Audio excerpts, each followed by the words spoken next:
Namaste, Galactic family. Welcome back to the channel, IndigoAngel. Come on in, my future New Earth family and star seeds and light workers. Come on into this dimension. I'm so excited to be here with you. 444 in the house. I pushed the live button right at 444, 444. So yeah, guys, come on in. We have so much to get into today, regarding the Dove light grid expansion globally going into the 12,000 Common Era future New Earth timelines and all of the phases in which are creating this to come about on the planet and what's kind of happening in terms of the interdimensional light mechanics, energetic mechanics, light matrices, and planetary gridworks in which are forging this spiritual revolution forward. So come on into the channel, come on into this dimension. Make sure you subscribe. Make sure you hit that notifications button and yeah, drop a comment. Let me know that you guys are here. We have Geo Pegasus, we have Azek, we have Joe, Oregon Bubbles, Brooke, M, and an Arcane Ascension with Way Miller with lots of hearts on fire. Yes. Well, our hearts are on fire because we are rolling with those 144 codes, activating the Dove Light Grid globally. So we have a lot going on. There's so much happening at this time. It's truly a magical time. Um, and I do know that there's a lot going on in the world right now. I did see that more warfare is ensuing in Israel and that Iran is bombing Israel and Israel's being um, encouraged to have a nuclear attack and go back on Iran. And so, yeah, it does feel like things are really stirring up and things are getting really, really crazy. And we're definitely moving towards a culmination point of intensity. But as this intensity just stirs up in the world, we are getting even closer to I think really falling in alignment and fulfilling New Earth prophecy to come about on the planet. And so it's kind of like we have these defender networks, we have these energetic and spiritual defender grids that run through the Guardian Stargate locations on the planet. And essentially, these guardians and the contracts with the guardians, like the celestial guardians, the earth guardians, they're all one consciousness. They're all one eternal guardianship for planetary defense, planetary restoration, and planetary like nobleship. Like it's like a planetary parental role in which watches over the earth and humanity. And essentially, they're saying no.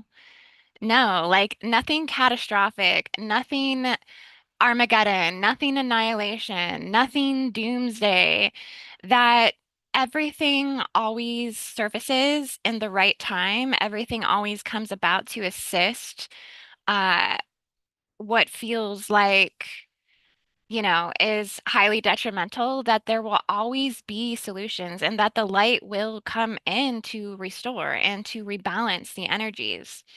So I'm really excited to bring this update forward. I've been working on this for literally every single night for the last couple, I was going to say a couple weeks, but I think it's been about a week, week and a half. And I have been really channeling some interesting locations according to planetary stargates and guardian stargates and the 12 solar disk activation that's going on at Mount Pinnacle. And essentially, so what's going on is with this Dove light grid expansion globally going from 2022, really it's following the 222 code. I think even the 444 code, but it's really following since. when I really recognized it personally with the Swan activations was in 2022. And so I've been seeing the timelines run from 2200 to 12,000 CE, that everything is tying into a greater prophecy of development. And so us doing the grid work at Mount Pinnacle is so significant because this is really the center point of the dove's emergence. And I think we have talked about that and activated that with our United States grid work. But essentially, it's a very central point for Canada, North America, and Central America, and even South America, that the grids kind of merge, the crystal grids merge at this point. So Mount Pinnacle is very significant to the Dove Light Grid expansion that's happening. And this will activate and rectify and illuminate and reprogram the 144 crystalline grid that exists within the planet. So everything 144,000, right? All of this is connected to the crystal grid, the Christed consciousness in the planet, the crystalline activations, which I think truly ride upon a 144 solar disk activation and 144 Guardian Stargate network activation. But I've essentially decoded some locations in which I feel are a set within that, basically, so to speak. So Mount Pinnacle is the spot for the Dove's emergence. It's the activation of the 144 crystalline grid. It's the activation of 12 12th dimensional solar sun disks that are in Canada, North America, and Central America. It's also an activation point that expands from the Americas into the global activations of the Guardian Stargates all over the world, that there's 12 sets of these that will activate with the solar disks. And these run sets of Guardian Stargates that are 12th dimensional all the way to 144 dimensional. And we're going to get into all of these locations. That's actually what we're going to do today. We're going to cover what are these locations and why are they so important? Why are they so significant to why the dove is emerging right now at this time? I do feel that Mount Pinnacle is a future city of light. Um, One of the many ways, there's many that are prophesized to emerge in the North Americas. Um, but I also think that it's a future crystal city as well, due to the quartz crystal components that are within the ground in Northwest Arkansas and located underneath Mount Pinnacle itself. So this is really exciting. Very, very super exciting. And yeah, hey Jason, hey Alexander, hey Galactic Men, Brooke, hey girl, hey Pia, hey Jim. Yeah, we got a lot to get into. We have so much to discuss. Essentially,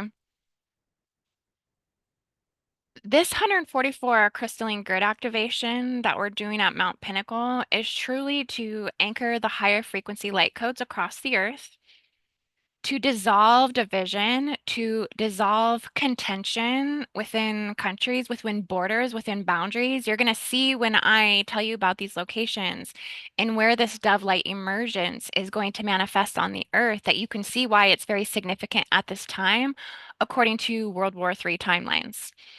Um, Also, these 12 solar disks in the Americas, right? This is about carrying that torch. And we're going to talk about that a little bit. We're going to talk about why the Americas are so significant. I've gone over this before, but I feel like it's important to go over it again.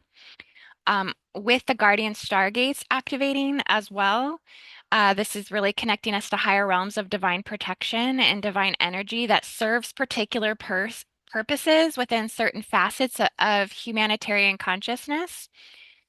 And to protect and to defend, to stand as a guardian, right? And then Mount Pinnacle itself serving as the focal point of energy for global and cosmic peace alignments to occur. Peace, freedom, and God's sovereignty and liberation. truth, freedom of speech, freedom of bringing spirituality back into areas in our communities and social structures in which need it the most. And yeah, resurrection of that city of light and other future cities of light that are the beacon of spiritual advancement. Okay, bringing forth sites of refuge, bringing forth um, cathedrals of learning and re-education of the new earth children to teach them about the worth of their spirit, the worth of their soul, and make these changes, right? And then also we have this fire element at Mount Pinnacle as well, which is symbolizing transformation, purification, and rebirth of higher energies across the earth. So this is like, couldn't be more divinely aligned.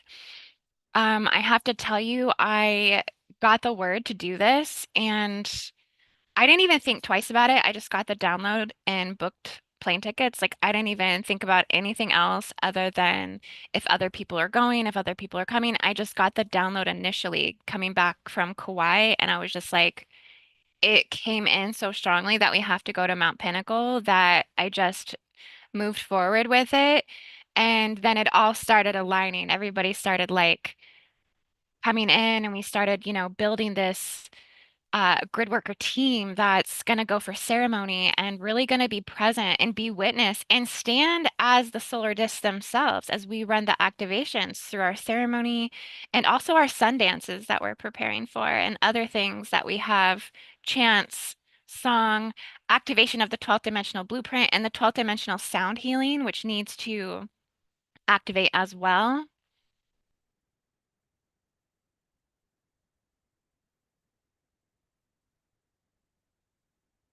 And so Alexander's really bringing some good questions there in the chat, but I have a big presentation today, Alexander. I love the comments, so I would love for you guys to comment through everything I'm going to show you because I've actually created a diagram um that I want to share with you guys. So you can kind of see the vision that I'm having when I talk about there being 12 solar disks. Okay, so there's 12 solar disks in the Americas, but all 12 of them simultaneously exist within Mount Pinnacle. So because it's the central point, it's the point of emergence, we can activate all 12 from one location. So let me show you what I mean. I'm going to screen share with you guys. My hair's a little crazy today. It is hot out here, actually. It doesn't look hot, but it's hot. It's humid.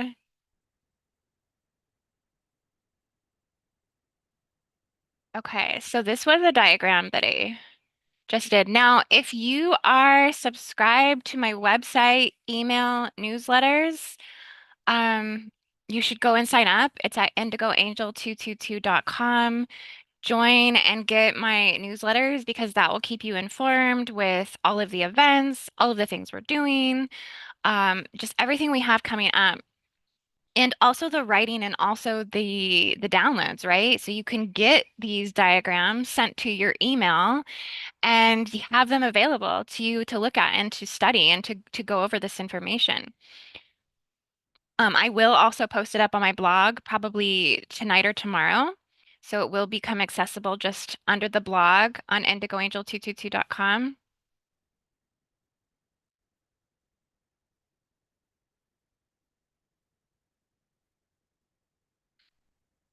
But essentially, this is the Dove Light Grid expansion right here. This is all of these 12 solar disks. Okay, and they're all labeled according to the location in the Americas and also which Guardian Stargate network they're connected to. So as we go through this 12 solar disk activation in Mount Pinnacle, this is supposed to be Mount Pinnacle here. And then the disks that are within the solar disk are in a horizontal form. And really, they're not just horizontal. I mean, really, this consciousness itself is 360 degrees, all dimensions, all directions, all timelines, all realities, all earth fields. Um, these expand on a global level, on an international level, on a Guardian Stargate restoration level. And so they're all encoded. So each solar disk is encoded to a Guardian Stargate. And I have them all listed on this. And then you can see the emergence of the dove light coming out the top of Mount Pinnacle.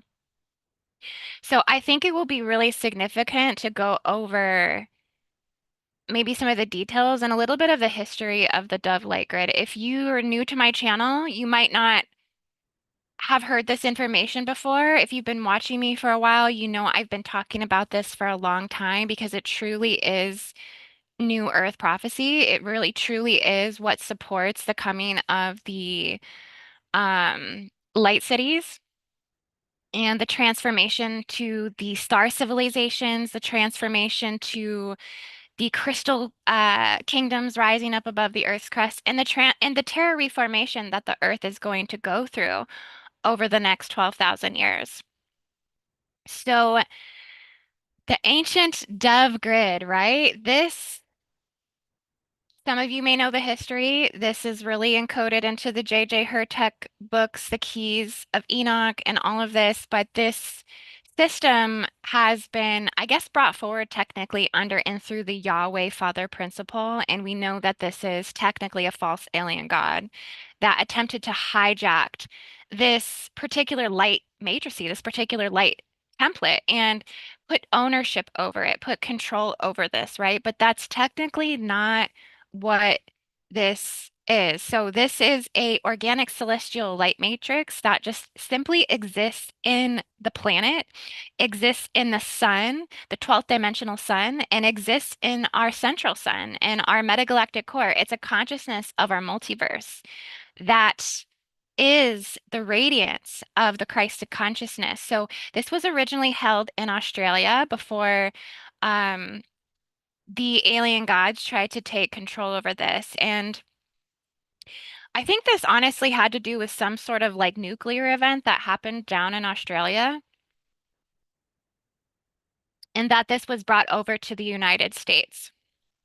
And so it's been technically sealed in and through the J Sail Pylon network. If you've read Ashana Dean's work, she talks about this. Okay, if you read Lisa Renee's work, she talks about this. Essentially, what I feel like is hijacking the dove light in the United States is artificial weapons, frequency fences, crystal generator power blowups and disruptors, and technology that distorts and manipulates and modifies and programs the crystals to not function, the crystal grid to not function at its highest crystalline state. And so that's kind of what's there. Now, the crystal grid in the entire Earth. Okay, it's opened up by the 13 crystal skulls. It's all connected. It's one grid template. It's one consciousness doorway that opens the next, that opens the next. You have to understand that the entire crystal grid is is what that is. It's a crystal grid in the ground of the planet that sustains again that crystalline consciousness, that Christed consciousness. This was originally, the dove was originally energetically encoded to the motherlands of Mu. And on a celestial level, this is really encoded to Hydra and Cygnus. Okay. Really what's kind of riding at the highest point in the Milky Way in the northern hemisphere. And then also what's in the southern hemisphere as well. There's other star systems that are encoded to it, but I really feel like Cygnus kind of is the inner crystalline celestial genetic code that's running within it the strongest and the most dominant that predates back to the oldest indigo records on the planet. Okay, going all the way back to indigo Neanderthal. And so the dove it does counterpart the swan, like they're very connected. And you can even, if you want to read about some of that, you can read about that in the James Churchward's book called the symbols of Mu. He talks about the particular um, celestial bodies which are encoded to the dove and also to the indigo and things like this, going back to Mu. But why is this like in America, right? Well, I think Native Indigenous prophecy really plays a huge role that's connected to this. I mean, even as we are preparing to go to Mount Pinnacle, essentially we are tying everything into the Trail of Tears. Um, the Trail of Tears in Arkansas, I mean, this was very much a culmination point where five different tribes, very five significant tribes, and very five significant tribal Native American Indigenous leaders. I think this is where a lot of the throwdown happened, right? Like this was like the last battle, so to speak. Like this is where a lot of things kind of popped off was here. And so a lot of these sun discs that we're going to talk about today, they're very encoded to the Native Americans and their prophecies, their stories, their channelings, their insight, what they brought forth in terms of where is the future going? What will New Earth look like? And so it's really just an extension of that. And the grid work that we're doing is just an extension of this. You may have heard of Turtle Island and the white buffalo calf woman and the rainbow children prophecies. And so, I mean, the natives have been talking about this stuff all along. Really, what's encoded is the purity of these truths and these prophecies. And so, a lot of the solar discs in America that are activating are connected to this. So, but it's held in America not just for this. It's a lot of reasons, right? It's really what America has symbolized throughout the ages, throughout time, how everybody's come here. I think America has been a great focus of light for the earth overall. America is, as a plane is going above my head right now.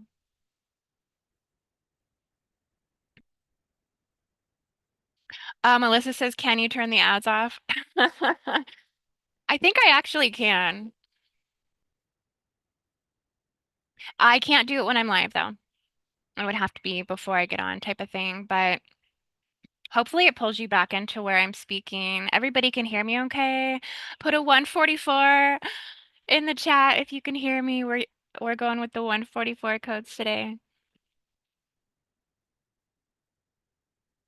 We're going to probably be on for a little while today. Actually, I have so much to talk about, so much to get through, and I think I will be pulling Missy Hill on towards the end because I think she's going to give us a little update about what's going on over in Asheville, okay, which is another 12 dimensional solar disk location. And I guess things are pretty bad over there, you guys. They got hit pretty hard with Hurricane Helen. Thank you guys. Thank you so much. Thank you, Lisa, Butterfly Moon, Skylight 33, Melissa, Siggy. Thank you. Joyful Jennifer. Hey girl. So yeah, Missy's going to kind of give us an update from Asheville and also kind of go into maybe a little bit more as to why Asheville is a 12th dimensional solar sun disk location and just give us some insight into that and maybe how, again, this is also tying into some current events that are going on as well.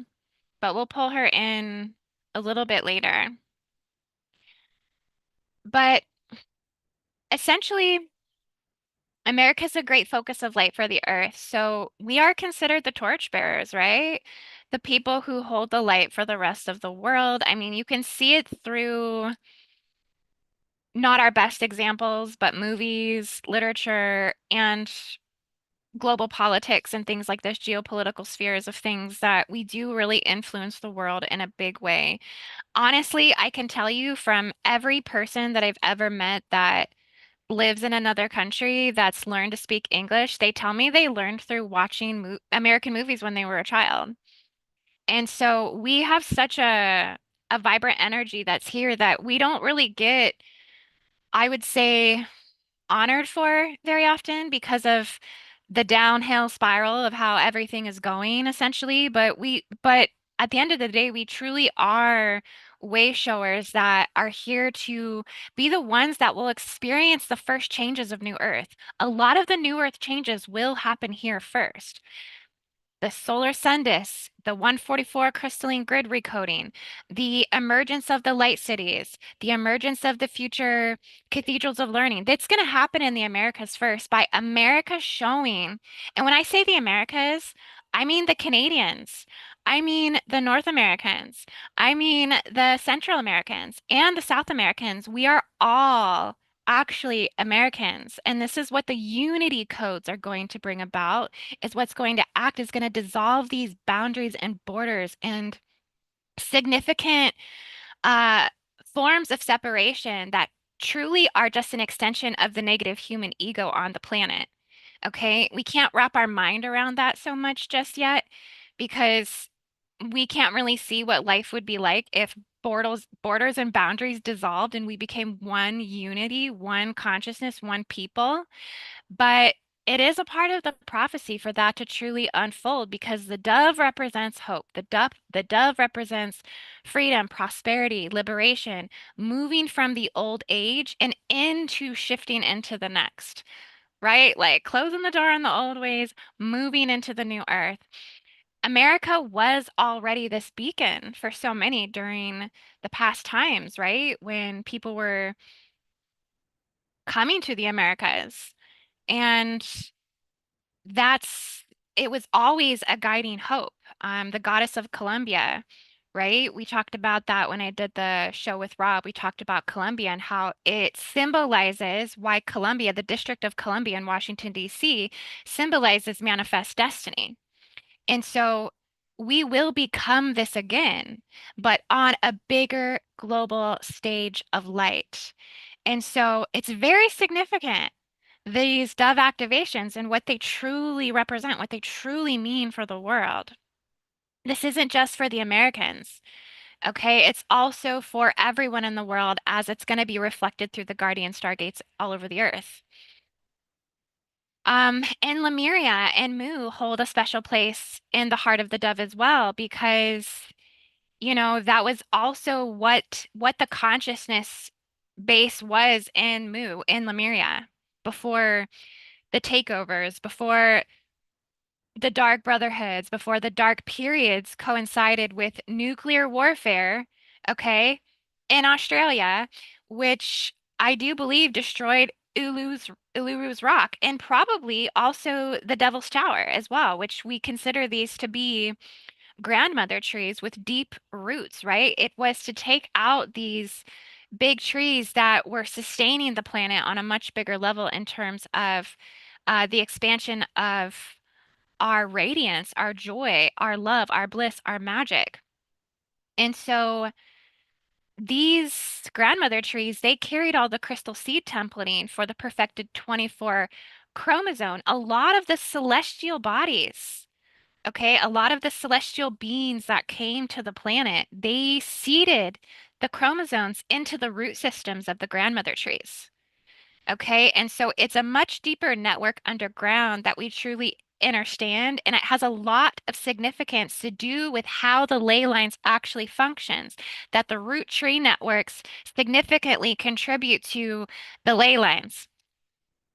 But during all of this tumultuous time, there was a lot of zones of destructions and migrations that happened in Lemuria. And so it led to the hybridization traumas at a much deeper level, the forced breeding, sterilization, tearing apart of the fifth dimensional soul bodies, tearing twin flames apart, tearing the 144,000 apart, right?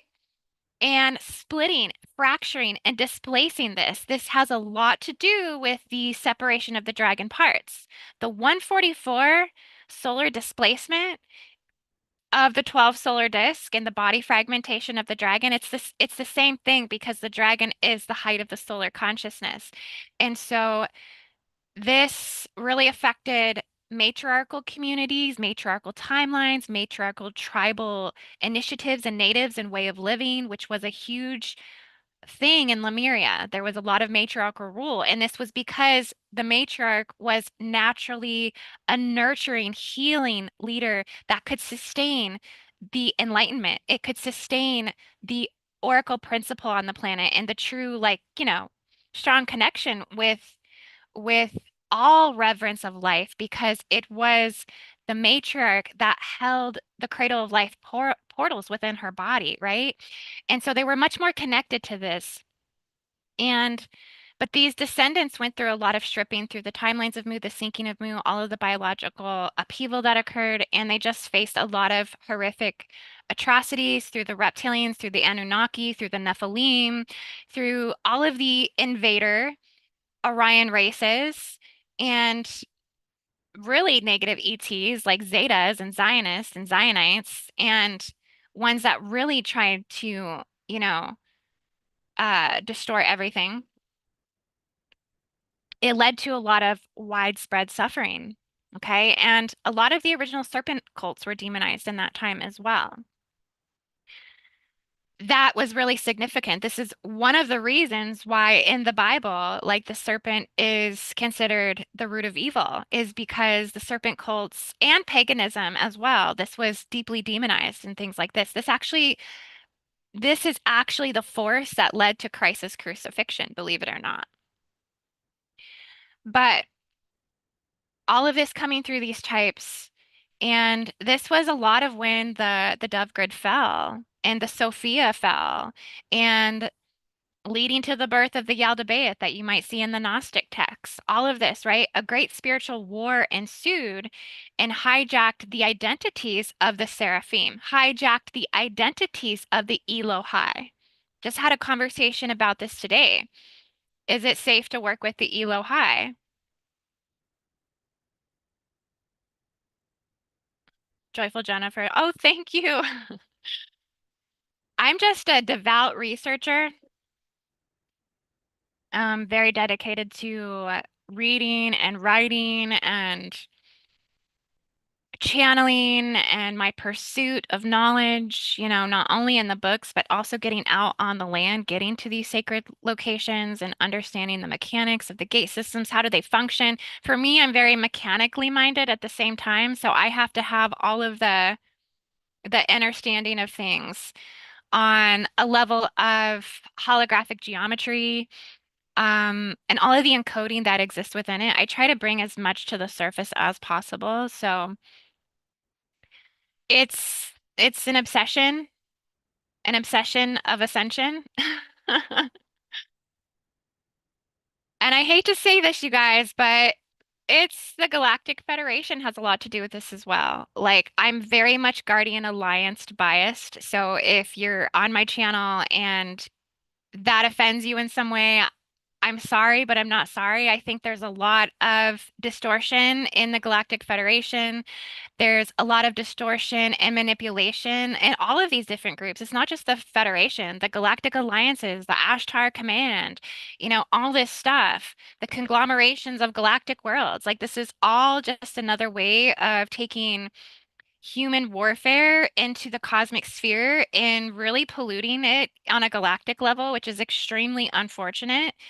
And you can see the distortions and the inceptions within this. I mean, they don't want you to know this, but what those groups are doing is they have a lot of propaganda that still encourages savior consciousness, crucifixion wounding, um, technologies that are transhumanist and manipulating the integrity of the dove light with a lot of mind games and also a lot of lack of transparency and a lot of people trying to hook into that and let that be an accelerative wave and something that they can also make a claim to fame on as well. So there's not a lot of like authenticity and sincerity in it. There's a lot of clones and NPCs that want to essentially tap into this narrative. And it's also controlled, you guys. It's controlled.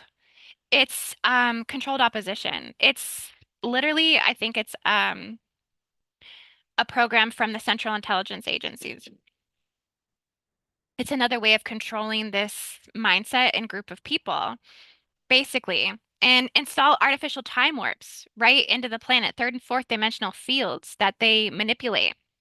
So people forget that the galactic web was meant for peaceful coexistence. Okay, and this is a guardian message. This is a guardian And when I say guardian, again, it's not just like you think, who are the guardians? Okay, just to set this straight, the guardians are there's six public celestial universal nations that represent the guardians. Okay, the Orions are one of them, even though there's a lot of crap within that, but they are one, the original Orions. Okay, the Lyrians, the Syrians, the Arcturians, the Pleiadians, and the Andromedans. Okay, this would be the six public that took public coalitions to speak on behalf of the spiritual evolution of humanity. But they are not the only ones. There are many occult celestial systems in which uphold guardian principles that some of them you know and some of them you don't know. And their biological ascension markers in the planet to set their contracts have not yet occurred on the planet. Okay, so many other systems, Cygnus, Hydra, I speak about this one all the time. The four royal stars, okay, Regulus, Aldebaran. What are the other ones? Fomalhaut. Um, I'm missing one. Drop it down in the comments if you know what all the four royal stars are. Antares, Centaurs. Okay, and it's many of these systems. They're all part of the Guardian coalitions, but their consciousness is seeded into the planet, okay, through the forest, okay, through the canyons, through the rock systems, which is where a lot of the Earth-based planetary guardian faces sit. They sit in the rock formations, okay? They are the watchers through the eyes of the planet. This is what the guardians are. They're so much more than a galactic federation contract in warfare that's being battled out around Earth's atmosphere. Okay, this is the galactic web. It was meant for peaceful coexistence, and human hybrid traumas have twisted its meaning, incepting human dramas into cosmic history. And that's really what we're dealing with. But really, we have to work more within these bodies within the earth to open up the chambers, okay, and all of her structures and mechanics and things she set before us to understand the shift of the dove consciousness to the Americas for the Dove Great Awakening, that this is a part of this process. So um the mission will be October 16th through the 21st. And get this, you guys, it's so synchronistically aligning with Columbus Day and Indigenous Peoples Day. I think Indigenous Peoples Day is October 14th. And so it's time to reclaim the Dove Grid. Now, let me stop that share for just a second. I have another share that I want to bring up.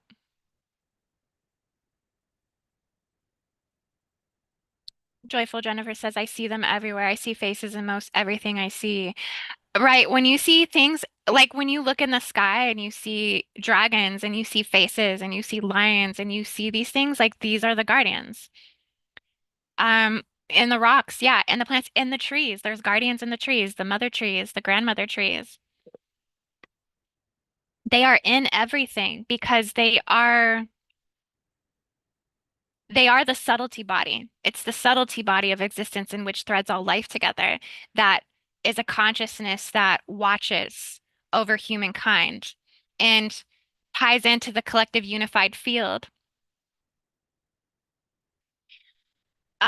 Okay, so let me go back over to my okay, hopefully this did not mess up on me because it didn't.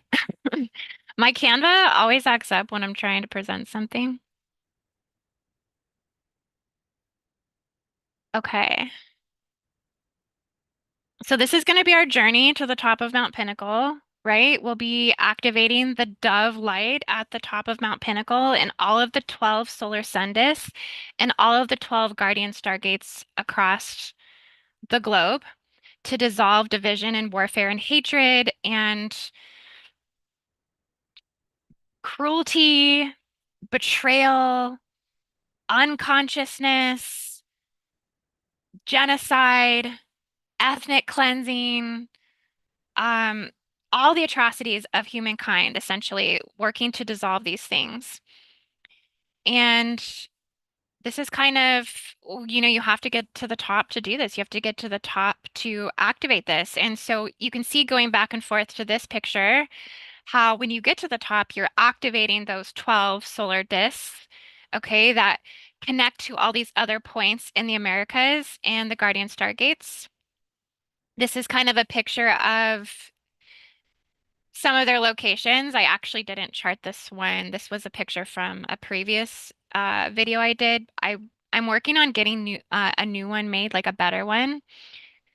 And then this is representative of the 12 solar disks, but also these star points here are the where the light cities are going to emerge.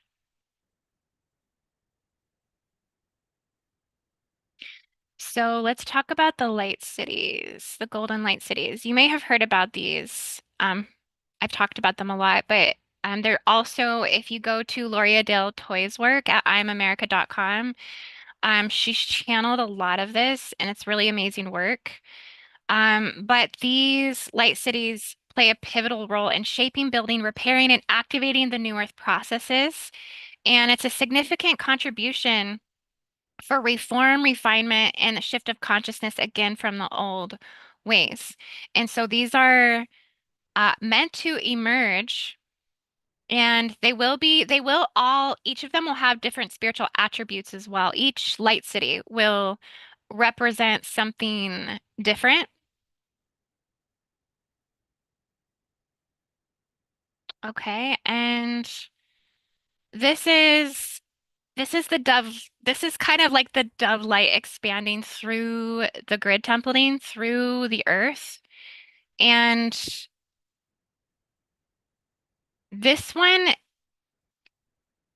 this is like, so after the solar sun disks get activated, expand, emerge, refined, go through all these processes, basically an anchor, peace, liberation, and freedom codes. This is kind of the energy structure that will be running through the land fields, will be running through the grids. And this will really be influencing the auric and the astral layers of identity within the planet.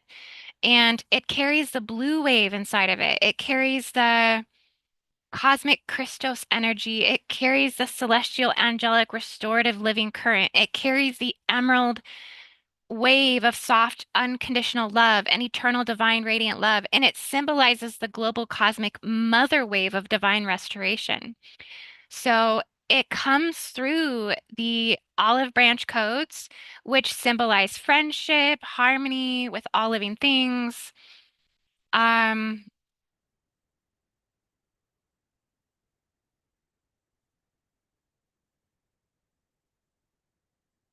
it symbolizes harmony. It symbolizes reconciliation with the divine, cleansing, victory, richness in life. Basically, it fosters strength and humility within the diamond structures in the star core heart of the planet.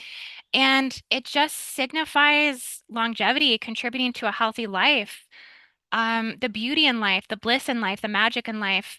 And when it activates in the grid, it's going to activate in everybody's light body field. So those of you who integrate these codes may find that this will clear your ancestral lines. This will clear your ancestral lineages into future generations because the sustainment of the dove light is renowned and regenerative for 1,000 years. Okay, and so it's going to break us free from the siphoning and hijacking along the 33rd parallel, and then bring about positive reinforcement against negative evils, agendas, entities, archons, decepticons, all of it. It's going to serve as a protective and empowering force, promoting positive energies and countering all the detrimental forces. So let's talk about the locations where it's initiating. Clearly, we have Mount Pinnacle.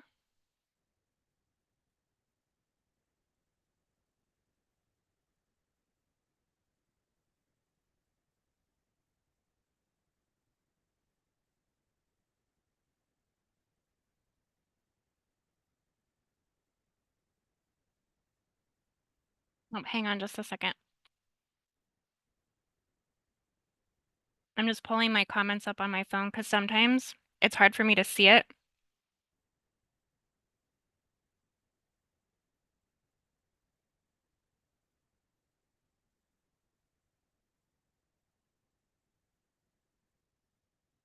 So Lisa says, I've wanted to go to Arkansas for so long. Okay. Yeah. Well, you should come, girl. You should come and join us. We're just asking for $100 donation, and you can come and join us on the mission work. You can send that to paypal.me/IndigoAngel222, and then you can also message in on the business email info@IndigoAngel222.com, and we can add you to the list and to our Signal Communications group. What were the other markers besides stars on the last map? Um, these were so the stars are the solar sun disk activation locations, and then these yellow markers are where the emergence of the golden light cities are supposed to come about. These are locations: Montana, Colorado, Arizona, Illinois, and Georgia. And then I also do believe that Mount Pinnacle will be one. Mount Pinnacle is kind of like everything. Mount Pinnacle is a city of light. Mount Pinnacle is the 12th density, 12th dimensional, 12, 12, 12 um, template holder that holds all the encoding to all the other solar sun disks, essentially. As you can see on this picture here, all of the disks, okay, each one holding a different encoding to a different location on the Earth.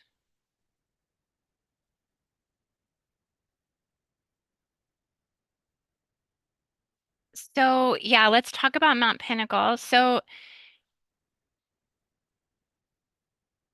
Mount Pinnacle is, yeah, again, embodying all the 12 solar disks. It's the expansion that activates the 144 crystalline grid, and it's transmitting to all of the other global guardian stargates, and it's really about initiating those new Earth prophecies that lead to full planetary liberation and enlightenment. So it's going to come through the crystal caverns and the crystal grid matrix.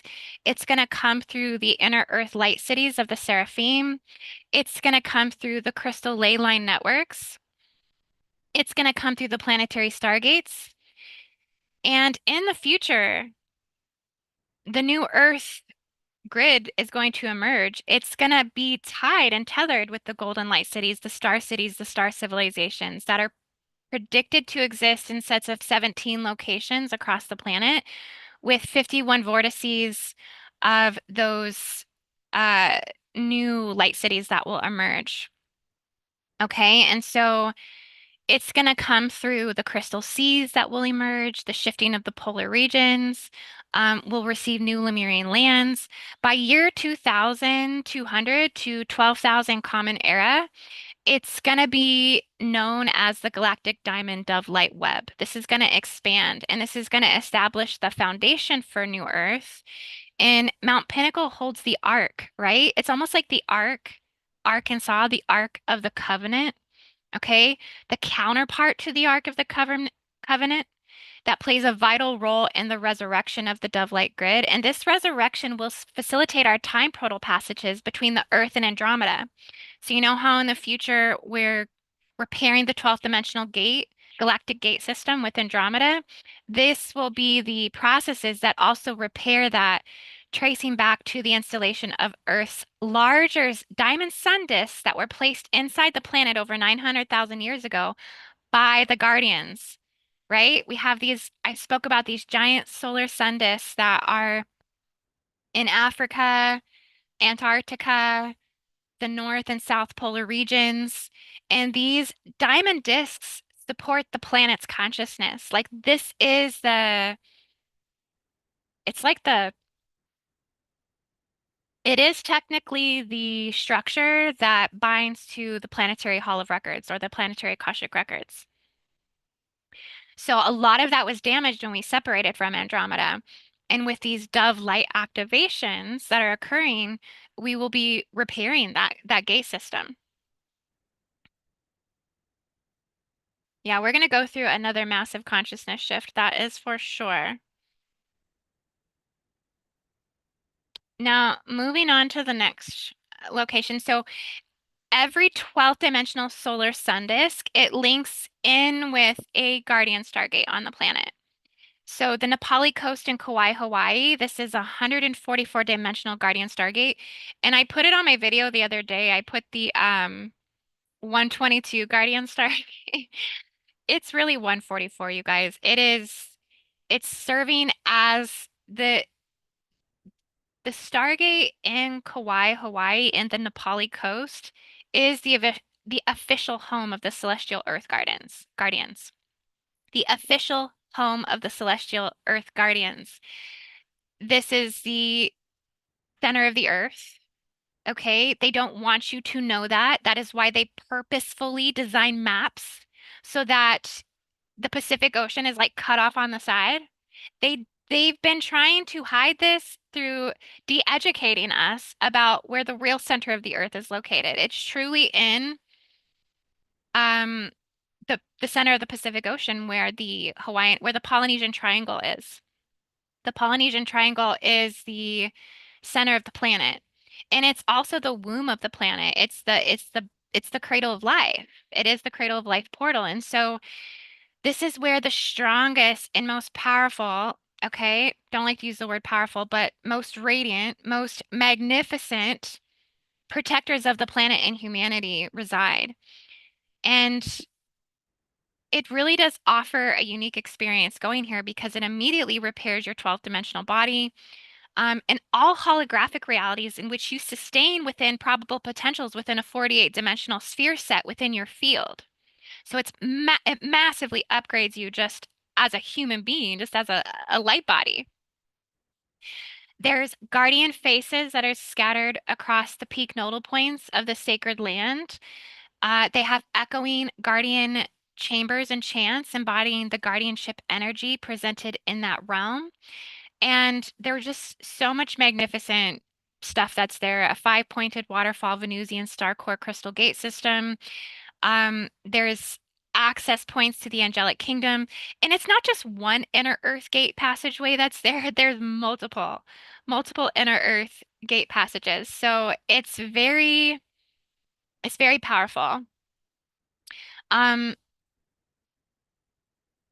so this is really, I think the crystal templating that's going back and forth between the Nepali and Arkansas, it's very significant. And it's very connected in terms of the solar sun disk and then the Guardian Stargate in which it's anchored to. And this is why Mount Pinnacle can be such a profound solar disk activation, is because they're linked and merged together through the crystal grid structures. Okay, but there's more. So the white solar sun disk in Mount Pinnacle, this one connects to Mount Elias in Alaska and also Heaven Lake in North Korea in the China border. So Mount Elias is really significant for a lot of reasons. This one, it's really about guiding humanity's future. It has a lot of miraculous solutions to global transformations and also mass migrations. And it serves as a protective force against black magic and dark influences. This one is also really connected to, they call it like the Blue Rainbow, and it's an arc bridge that runs into Mount Pinnacle. So it's almost like a stream. I almost feel like it's connected to the jet stream currents that are in the atmosphere. But this one really fosters a lot of connections to the ascended master realms, like the Shambhala. And it also houses the lattices of light of the dove and the swan grid lights. And it's a huge contributor as it's connected to a 132 dimensional Guardian Stargate. So this one is really connected to Heaven Lake. These are very high northern points. So that means that they existed before the fall. They existed before floods. This water at Heaven Lake has never been interrupted by a flood. Okay, so water is very, very pristine, and it's a 132 dimensional Guardian Stargate, but it's one of the most powerful planetary guardian sites on the planet. it it's just, oh, the significance of this place is just, it's so radiant. Um, the border significance here, okay, between China and North Korea, which we know houses like North Korea, we've done deep dives on this. I mean, this is like the strongest tyranny, the strongest dictatorship, the the strongest like cap on people's consciousness that exists on the planet. Like how the people of North Korea, like they don't really know much of what's going on outside of the world, right? So this Guardian Stargate very much is a refuge site against tyranny, predatory energies, reptilian forces, negative extraterrestrials, controlling the planet, entities that seek to divide and conquer and suppress humanity's purity. There is this saying that because Heaven Lake is a volcanic crater lake, that it, when Heaven Lake erupts, like if there's an eruption that occurs, that it's believed to open the Golden Light City that will happen in North Korea. So a part of the prophecy that unfolds with that is there's actually a Golden Light City in North Korea. This will awaken that, and that will completely shed the deepest layer of humanitarian torment that the people are experiencing across the board. And so this is a very, very significant one. I went into a lot of detail about this that you can read on my website. This one, there's just so much information about Heaven Lake that I really can't say it all to you in this energy update today. But um, it it basically acts as a stronghold against malevolent forces, and it's really, about humanitarian liberation and freedom and ascension and awakening and transformation, and it's facilitating the return of unity and peace to that region, which I think is very, very, very significant. Um, so the next one that we have, and there's a whole series of 12, right? Because it's 12, 12, it's 144. And this is just a set within that 144 expansion. There's several other locations that are holding high pristine levels of solar disk and guardian consciousness on the planet. M says, what about the Earth Keeper crystal they took from Arkansas and put into the Venusian temple in Kauai, Hawaii? Yeah, that's exactly what I'm talking about as to why Arkansas and Nepali coast, that Guardian Stargate location, why they're connected is because that's what happened was they took a crystal, a big crystal from Arkansas, and it became the center focal point of one of the most enlightened monasteries in the world, and placed it in that monastery for um, basically Hindu worship. And the ancient monks that go all the way back to India, that go all the way back to the Dravidian cultures. And the Dravidian cultures are the descendants of the Lemurians. Like, there's no doubt about that. They were the original serpent cults. So, very tied to things that happened pre-Kali Yuga, which makes it very, very ancient and significant to those Lemurian scrolls that they brought forward as well. But okay, so Garden of the Gods, this is considered a solar sun disk.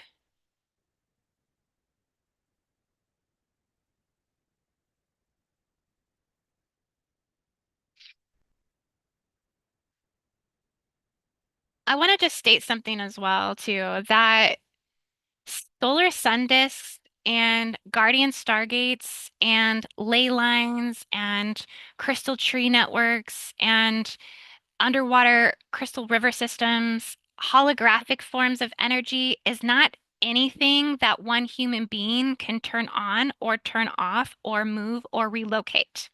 Okay, if anybody is doing things like that, that's not that's it's not the pure truth or the true energy. Okay, because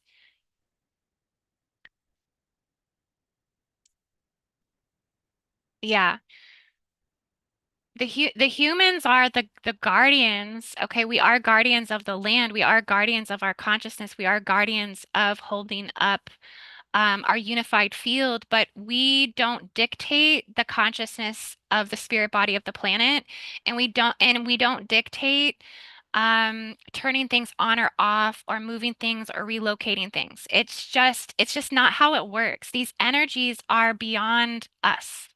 They are a part of the whole. They have organic design and instruction sets that aren't according to one human being's consciousness on the planet. Okay, it's according to the greater consciousness evolution of the eternal divine light, of the eternal divine source. Okay, and so if anything like that is occurring, it's it's really not of the highest consciousness. There's negative ego that's involved in a lot of that. Okay, it's control. There's an agenda that it's self-serving. It's not serving the collective whole because nobody owns anything. Nobody technically, and this is the problem. This is what the dove consciousness is dismantling.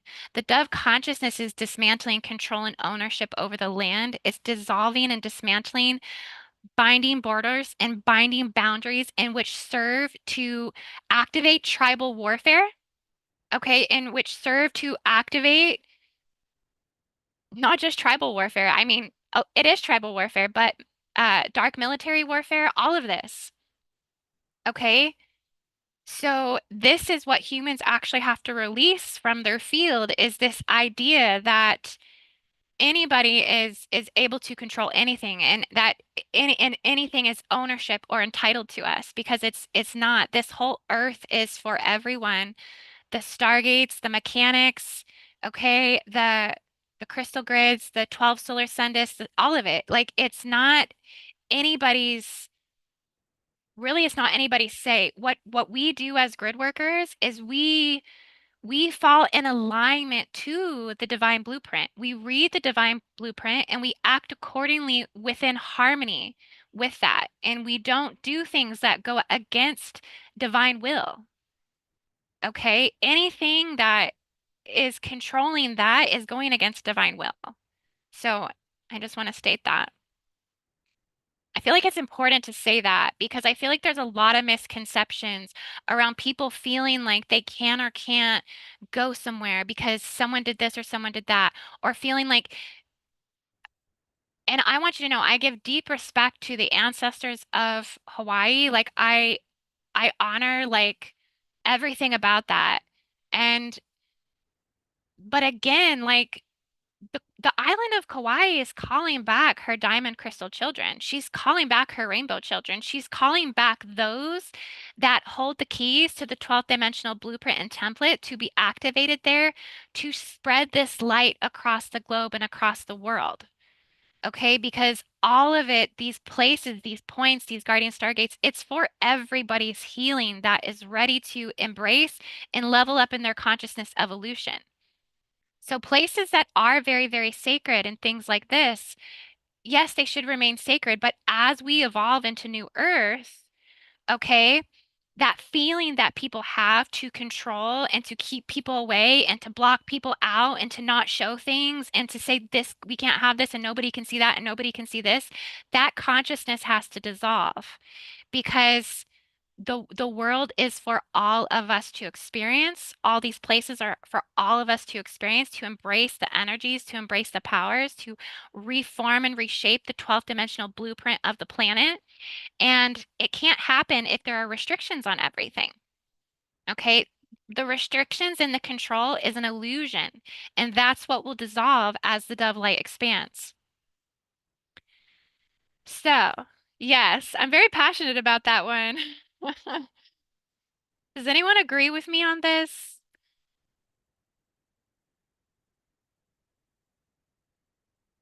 Says well put. Thank you. Yeah,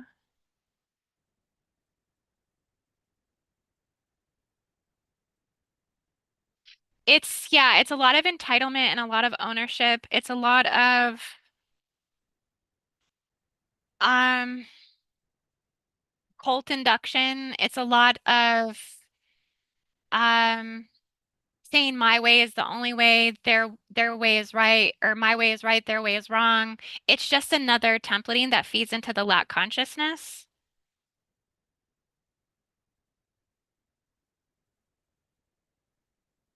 hence why one of the guardian stargates is on the China and North Korea border. One of the biggest things that has to dissolve is the contention between North Korea and South Korea. Okay, because it's been ripping and tearing a unified portion of our shared heart collective field to pieces. Okay, this warfare of separation has to end on the land. So the Garden of the Gods in Colorado Springs. This is a 10th density, 12th dimensional solar sun disk. And again, you can get this information by signing up for my newsletters and going to my blog. But this one is very sacred because it's been a ceremonial ground for many natives, Apache, Cheyenne, Kiowa, Lakota, Pawnee, the Shoshone, and the Ute. And the Ute people who hold the most profound spiritual connection to the land, they've been there the longest and the most. They believe that the Gardens of the Gods possesses immense spiritual significance, and through their oral traditions, they say that this is where the Prime Creator, this was the space, this was the garden that the Prime Creator used to perfect the 12th dimensional blueprint of humanity. This is where the perfected vision of humankind in refining the double helix of the DNA occurred. So this is where humanity was encoded in their DNA to be in alignment with the divine blueprint and the divine intention. And so this perfected human template was then seeded across all 12 other sacred locations across the earth. This is the natives' prophecy, into locations called atom footprints. Okay, and another one of our locations is also an atom footprint. This is basically where a shared extension of the unified field was accessed, and it connected 12 oversouls comprised of 12 souls, forming a collective of 144 monadic or oversoul extension from the angelic human family. And so basically, this was really where the 12 tribes emerged, right? And it's not just the 12 tribes of Israel, it's the 12 tribes of humanity. Okay, and so this was energetically encoded at the Garden of the Gods. Garden of the Gods links and energetically merges to Mount Pinnacle through this native connection, through the prophecy, through the 144 crystalline grid system. And it's charged by the geothermal springs, the aquifers, the hot pools, all of this. Now, Garden of the Gods is very connected to the Bosnian Pyramid of Love. This is actually a guardian stargate. I've done videos on the Bosnian Pyramid of Love. This one, it's the smallest out of the three pyramids in Bosnia. I think it's Bosnia and Herzegovina, but essentially it's a very potent area. And it's said that there's a lot of tunnels, there's a lot of chambers within its complex, and that within those complexes and chambers and tunnels, they're lined with quartz. Okay, so this is one of the reasons why this one is so charged, is all of the quartz. And it's even said that this one predates Giza, believe it or not. This one goes back 34,000 years before Christ. That would actually make the Bosnian Pyramid of Love the oldest pyramid on the planet. It's significant for so many reasons. It's really kind of the point where we have four astral time dimensions that merge through the four heart chambers. So it's really holding the chamber of the heart, planetarily speaking, and it radiates um all of this through the cellular structure of the planet, the astral structure of the planet, through space-time markers within the planet. And it unifies timelines at the heart expansions that intersect with the pyramid. For me, it's very transformative heart activation. So when I actually tune into this Guardian Stargate, I feel all four chambers of the heart that activate, which is it's a deeper, more expanded heart chakra activation. And it radiates the emerald and the diamond templates and codes and frequency and fires. And it's really just a profound point. This is truly a chakra of God on the planet.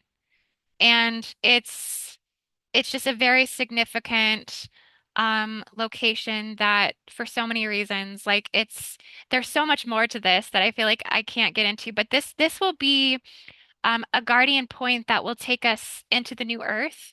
And it will serve almost as like a reflection title that waves more through humanity. So it will help the earth's heart chakra overall vibrate at its highest capacity. Okay, so we'll keep moving because there's more we got to get to, and then we're going to bring Missy on, I think, in about 25 minutes. Let me just text her really quick.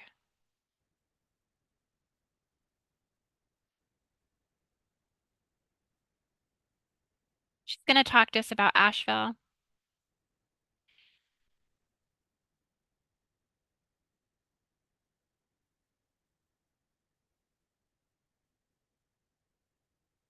Okay, so there's so much more to say about all these locations that I just don't have enough time, but yeah, I have to do like a deep dive video with this one even more because all these locations are just so significant. And these are all the points that we'll be reaching to with our Mount Pinnacle activation. Niagara Falls. Now, you guys know this one is lit. This one is significant for so many reasons. US-Canada border. Okay, another border location that's very impactful. Again, dissolving boundaries, dissolving the illusion of separation, dissolving the illusion of we have different beliefs, we have different politics, we have different governments, we have different wars of why we don't like each other. We have this, we have that. No, we're one human family here, and it's going to go to those points of the borders. This one is immortalized. The more in a crystalline state, it's a rainbow passageway. This one has a beautiful stairway to heaven. Niagara Falls is the one of the largest stairway to heaven portals on the planet that opens up access to the seven heavenly realms. And this one um, runs within the celestial firmament, spanning the distance of 500 light years from the seventh sky. So this one really opens up into the heavenly and angelic kingdom. It's a part of the grand cosmic architecture that simultaneously connects into the 12 planetary time cycles within the triunal energies of the universe. And it's the gateway to the Immaculate Heavens. This one plays such a vital role in dissolving the burdens of the soul's human experience in life and death passageways. And it's entirely a part of the facilitation of rebirthing the Christed consciousness on the planet. And it's really about clearing the morality codes that are weighed within humanity. Moral conduct is balanced here. Integral fields are recharged. And this sun disk serves as a gateway for the soul after death. So it measures the weight of the heart. It's like one of the stations, right? It facilitates the soul's upgrades as it recycles through the divine gateway. And it's really connected to the Emerald Realm and Kingdom. Um, the Niagara Falls would be considered the planetary pearly gates, basically. And it's very significant. This one is also connected to Mount Pinnacle. It is the ninth gold solar sun disk in Mount Pinnacle. This one connects to Mount Olive. Now, following the dove traditions, right? Mount Olive is very, very significant. And now you're going to see that there's locations in Israel that are connected to this. Okay. Israel comes in a lot because Israel is also a very central point in terms of division, separation, hatred, and religious warfare. Israel is the gatekeeper of this. It's where all three Abrahamic religions are very conquered and divided and divisive here. I would say for NATO and the US and the rest of the world, they see Israel as the gatekeeper that keeps the harshness of the Islamic um, radicals, like the Shias and these ones, from crossing over and like causing warfare with them. So this is one of the reasons also why I think so many people support Israel. And then I think Israel takes that aggression out that they might feel towards Iran out on the Palestinian people. So because there's many sectors or tiers within Islam itself, right, where not all of it is this predatory aggressiveness, even though there are layers of it that still reflect through it. Um, so Israel is actually the land of Israel itself is really connected to the dove's prophecy. And it's very significant. Mount Olives is considered a 108 dimensional planetary guardian stargate, and that olive tree that's there is very, very important. Like there's olive trees all over. The olive tree branch symbol is the symbol of God. It represents the infinite extension of divine power, and it intertwines within that intelligence field and connects to all creation. And so the olive tree kind of is the symbol of Israel, and its significance is very, very deep. It symbolizes the temple of God, created by the Holy Spirit, created by the Holy of Holies. And so this guardian stargate serves to protect and uphold God's holiness on the planet. But through dissolving the division and the hatred that's in between it.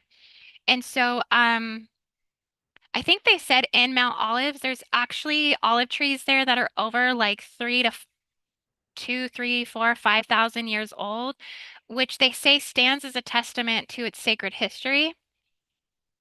It's also been referred to as the Mount of Anointment. Okay, and it's where like a lot of the I believe the prophets, like I think Jesus was anointed here, Christ himself was anointed at Mount Olives. Um and kings actually go to Mount Olives. So ruling kings or monarchs, they go to Mount Olive for anointment.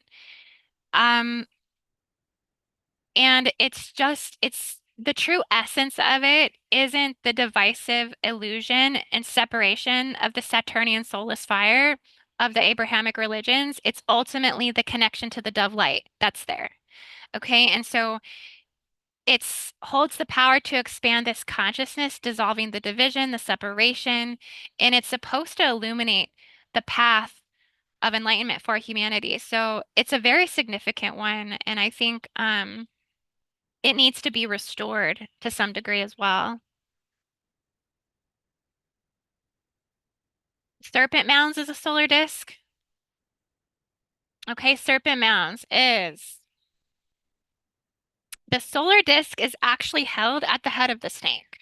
So it's where that alignment occurs on the solstices, right? Where the light shines right at the head at a certain point. That's where the solar disk is located. And this one is really energetically charged. This one is very much connected to the natives. They have done ceremony here for years.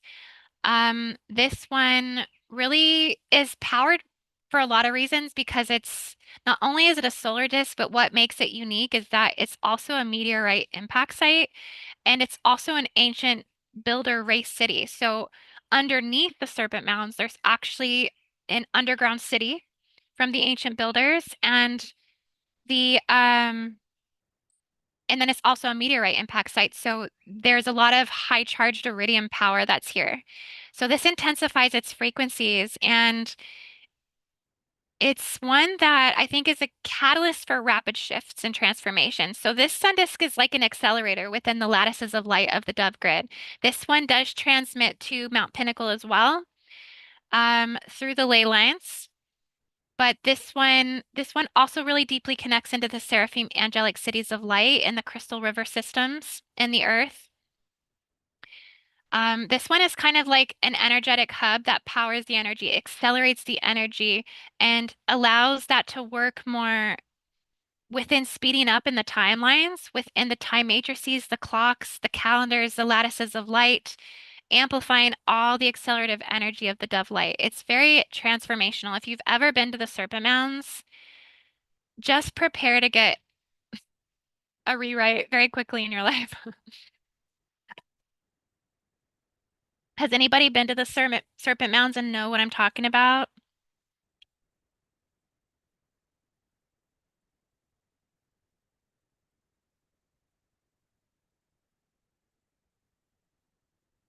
Okay, the next one is Adam's Peak. So Adam's Peak is also known as one of the sacred footprints of Adam.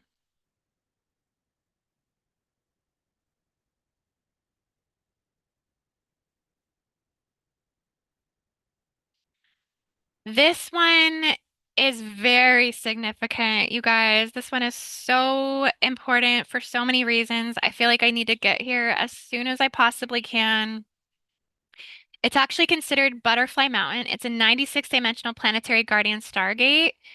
And this one contains multiple faiths. Like it's a sacred site that actually brings faiths together. So, um, because a lot of these different faiths, like within their religions, they believe that their prophets like walked here, like Buddha, Adam, Shiva. It just depends on the religious tradition, but it's kind of like an intersection point where they believe that the prophets spoke here at this mountain. And what's significant about it is it has a four dimensional river system. So the rivers actually run north, south, east, and west. And it stands as the tallest and most sacred mountain in Sri Lanka. Buddhists call it Mount Malaya because they believe that Buddha himself spoke at the summit, and it holds significance for all of the Abrahamic religions, essentially.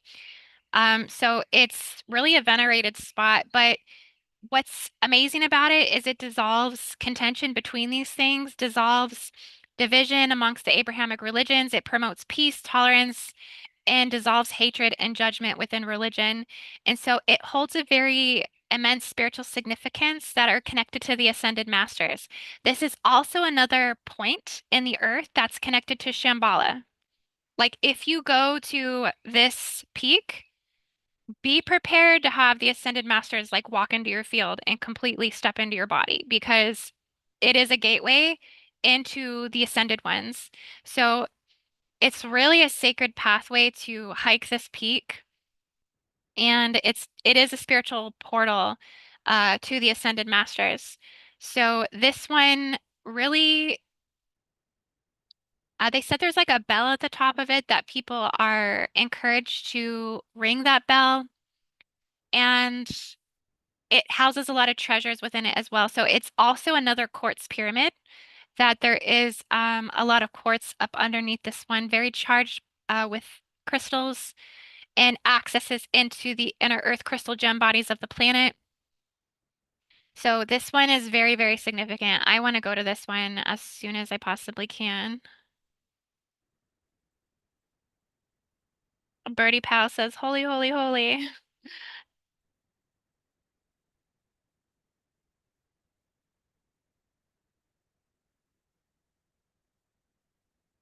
Oh, thank you so much. She says, "Thank you for an outstanding teaching and sharing." It's a lot to get through, that's for sure. I'm trying to kind of move through them quickly here because there's a lot of locations, but they're all very significant to the activation at Mount Pinnacle. These will all be points in which we will focus on for the solar disk activation. So you guys know this one, right? This one is another powerful spot. The Devil's Tower. The real name is Mato Tapila. This is a solar disk location. It's rooted in another ancient grandmother tree root system. It's very significant to the Lakota, the Cheyenne, the the Sioux. I'm sorry, I'm not saying that good. It's I think it's the Sioux or the Sikhs. But also the Kiowa tribes. And what they did is they did a lot of sacred sun dances here. So this is a very activated solar disk because they were dancing, they were activating it through solar dances. This one holds a lot of significance as well for the Native Americans because all five of the Sioux leaders, Sitting Bull, Crazy Horse, Red Cloud, Gaul, and Spotted Tail, they gathered here to worship. It's also called the Bear's Lodge, the Bear's House, the Bear's Teepee, the Bear's Peak. And one of the things we might be doing in Arkansas is going to a bear dance ceremony. Okay, so there's a lot of significance to bears. There's a lot of significance to the bear spirit. Um, also putting the bear to bed, right? Because it's going dormant for the winter. So we lay our bears to rest. And also, I think it's very connected to the Ursa Major as well, which is a star system in which is overlooked, right, as a guardian celestial system, which truly it actually is that. So this one is really assisting humanity within new Earth philosophies, new ways of living as we transition. This one is really going to serve as a guide that takes us into the golden age, and it carries the freedom codes here. So this one is really pivotal within its activation to liberate the freedom energy across the Americas, supporting the unfolding of this consciousness at Devil's Tower, restoring its name, right? There's a reason why it was demonized. Okay. And it will be, I do believe this will be a place that will will be a cathedral of learning. So it will turn into a future center for spiritual and philosophical education in New Earth. And this sun disk also connects to Mount Pinnacle. So this is um, a significant point for the 12 dimensional solar sun disk activation.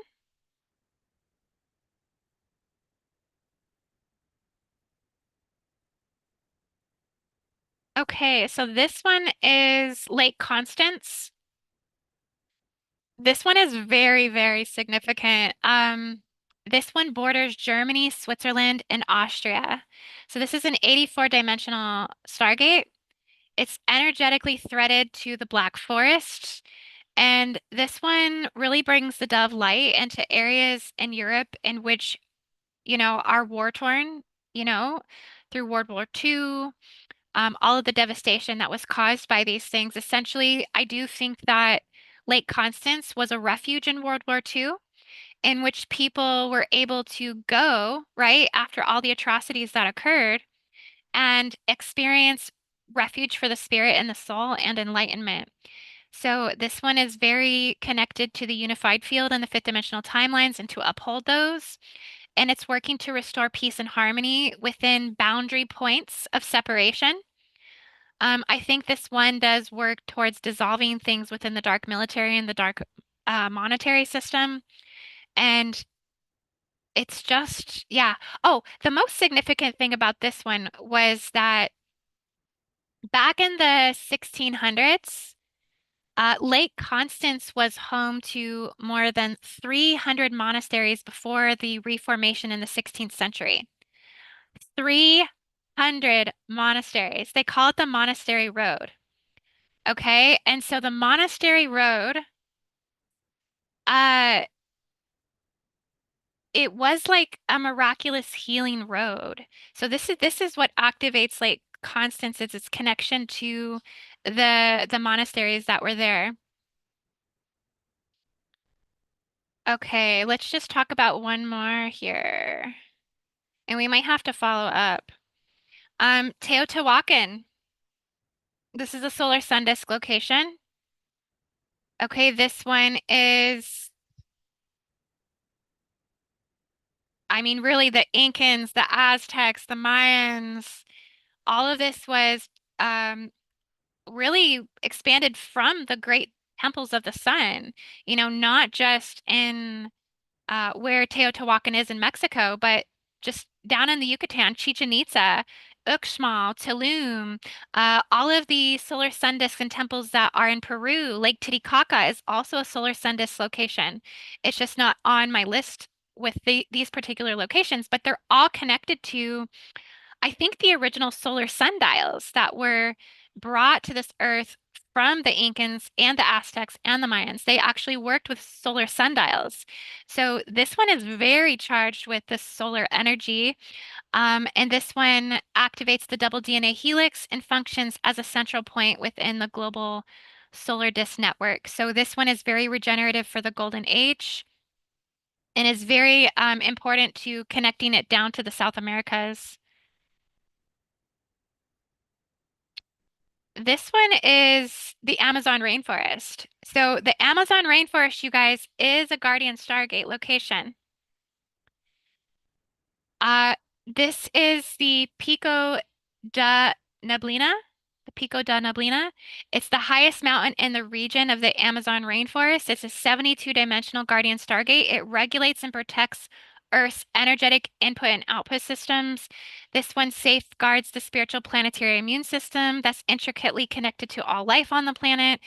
It's connected to the lungs of the earth, which is something that we neglect and do not, pay attention to, basically. But we have guardians on the earth that protect this, okay, that play a vital role in regulating the grief on the planet. That's what the lungs transmute for the earth. That's what the Amazon rainforest transmutes collectively in the planet is grief, because grief is felt through the breath. Okay, and so the Amazon rainforest has a lot to do with transmuting humanitarian emotions, and it plays a deep role in the process of surrendering, letting go, and accepting the new, and embracing the ease and reverence for life. So this Stargate really upholds the soul of the earth. It sustains the power of it, the strength, the vitality, for humanity to overcome darkness and restore balance in the planet.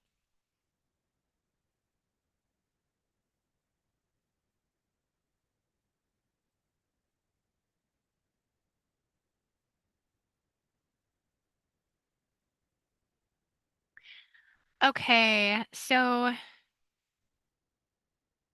now the next solar sun disk is the tip of the five Great Lakes, the tip of Lake Superior. So tip of Lake Superior, another boundary zone, right? That has to be dissolved, US and Canada border. This one is very significant solar disk that connects to the Dove Light and the 144 crystalline grid. And this one is really about supporting the 44th horizontal parallel and ley line on the planet. So this one really fosters movements of courage, justice, and truth. It sustains the emergence of the golden future forest as well. So it has a lot to do with assisting the northern regions with new Earth emergence that's going to happen. And this one transmits down to Mount Pinnacle.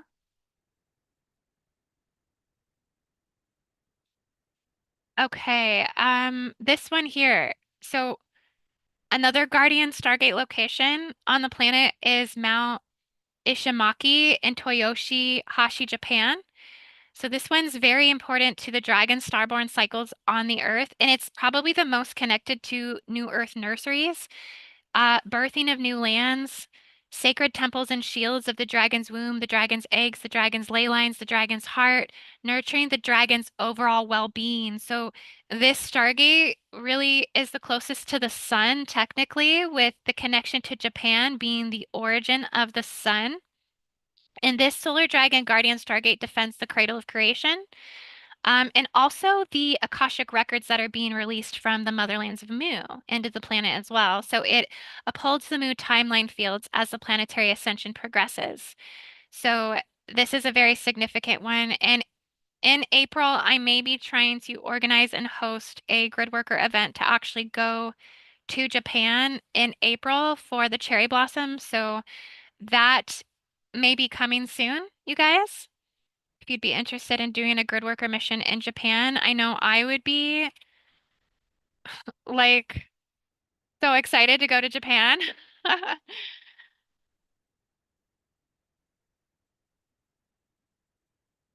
Yeah, these locations do activate you just by looking at the pictures. Okay, so I'm gonna go ahead and stop my screen share. We'll go ahead and bring Missy in. See if she's ready to come on in.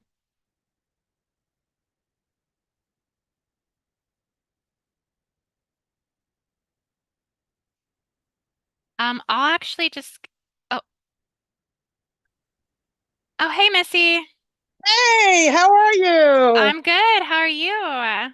Good. I'm taking a walk right now. Okay, well, welcome to the channel and everybody who's watching. We got quite a few people in the chat, and we've been talking about the 12 solar sun disk locations, the 12 planetary Stargate Guardian locations, and I was about to get to Asheville. So I'll actually go back to because why don't you just explain to everyone what happened in Asheville recently and kind of the attacks that happened there? Yes, yeah, I will definitely give an update. Yeah, it's been actually because right now I'm actually in South Carolina. on Edisto Island, which is about an hour from Charleston.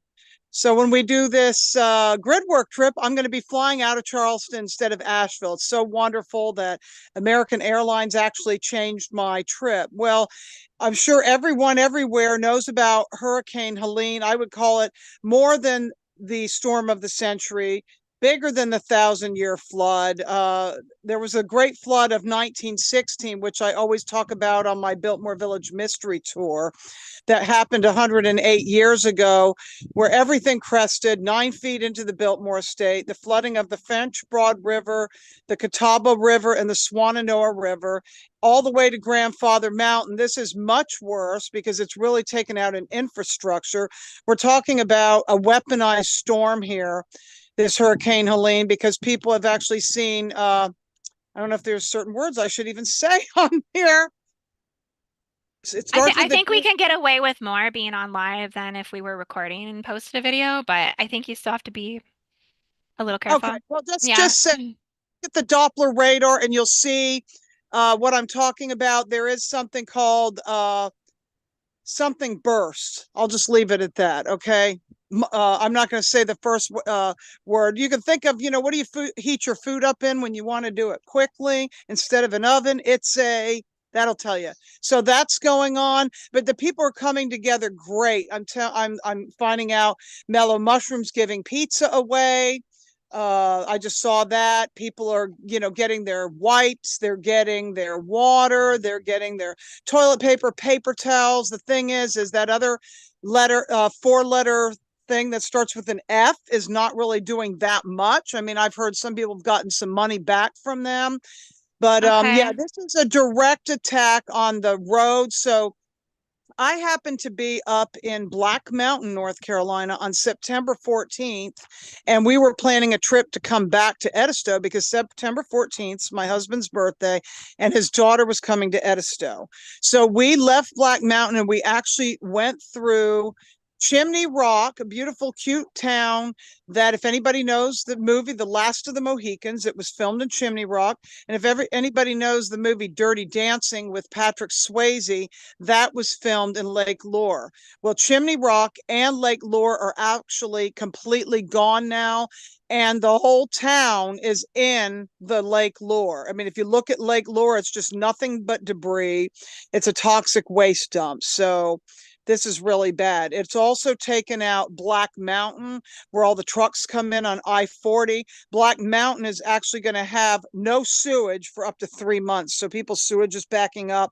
It's messed up the water. So all the pipes are screwed up as far as, the city water. People are going to be without water and sewage. The electricity is going to come back on. But I just talked to my friends in Fletcher. They still don't have any power. Now, in Spring Creek, where my father is, the power went on a few days ago, and they have cell phone and internet and all that stuff because they're a smaller company. They weren't hit as hard, but uh, the company that I'm not going to say another name starts with a D. You can look it up. It's a four-letter word, starts with a D, is not doing that much about restoring power. Hopefully, they're going to have it restored tomorrow. But there's a company, Ingalls Distribution Center in Swananoa. Their trucks can't get in or out because it was flooded. The whole town of West Asheville, which is the River Arts District, that whole area, a lot of businesses have closed. The River Arts District's gone. It's a mess. So, and even where the hospital is, I've heard people say that they've heard the road collapsing. This is how bad it is. Just Google that. Look at the road collapsing. You can look at pictures. I took a break from posting pictures and stuff because I just needed a break because I feel like, Yeah. Well, I want to say, I think they're saying that hurricane, I guess, was a copycat hurricane from yes, 66 years ago. The yep. same Hurricane Helen came in on the same date, same category level 4, same wind speed, same barometric pressure, and same East Coast region to get hit now. Same area, same thing. So that's that's a Mandela effect, or that's some sort of HAARP, planetary weaponized And it's planned also, anniversary event. Yeah. Also, it's a land grab. Remember what happened in Maui, and look at these companies that have hedge funds. Starts with the black, and then I'm not going to say all the rest of it.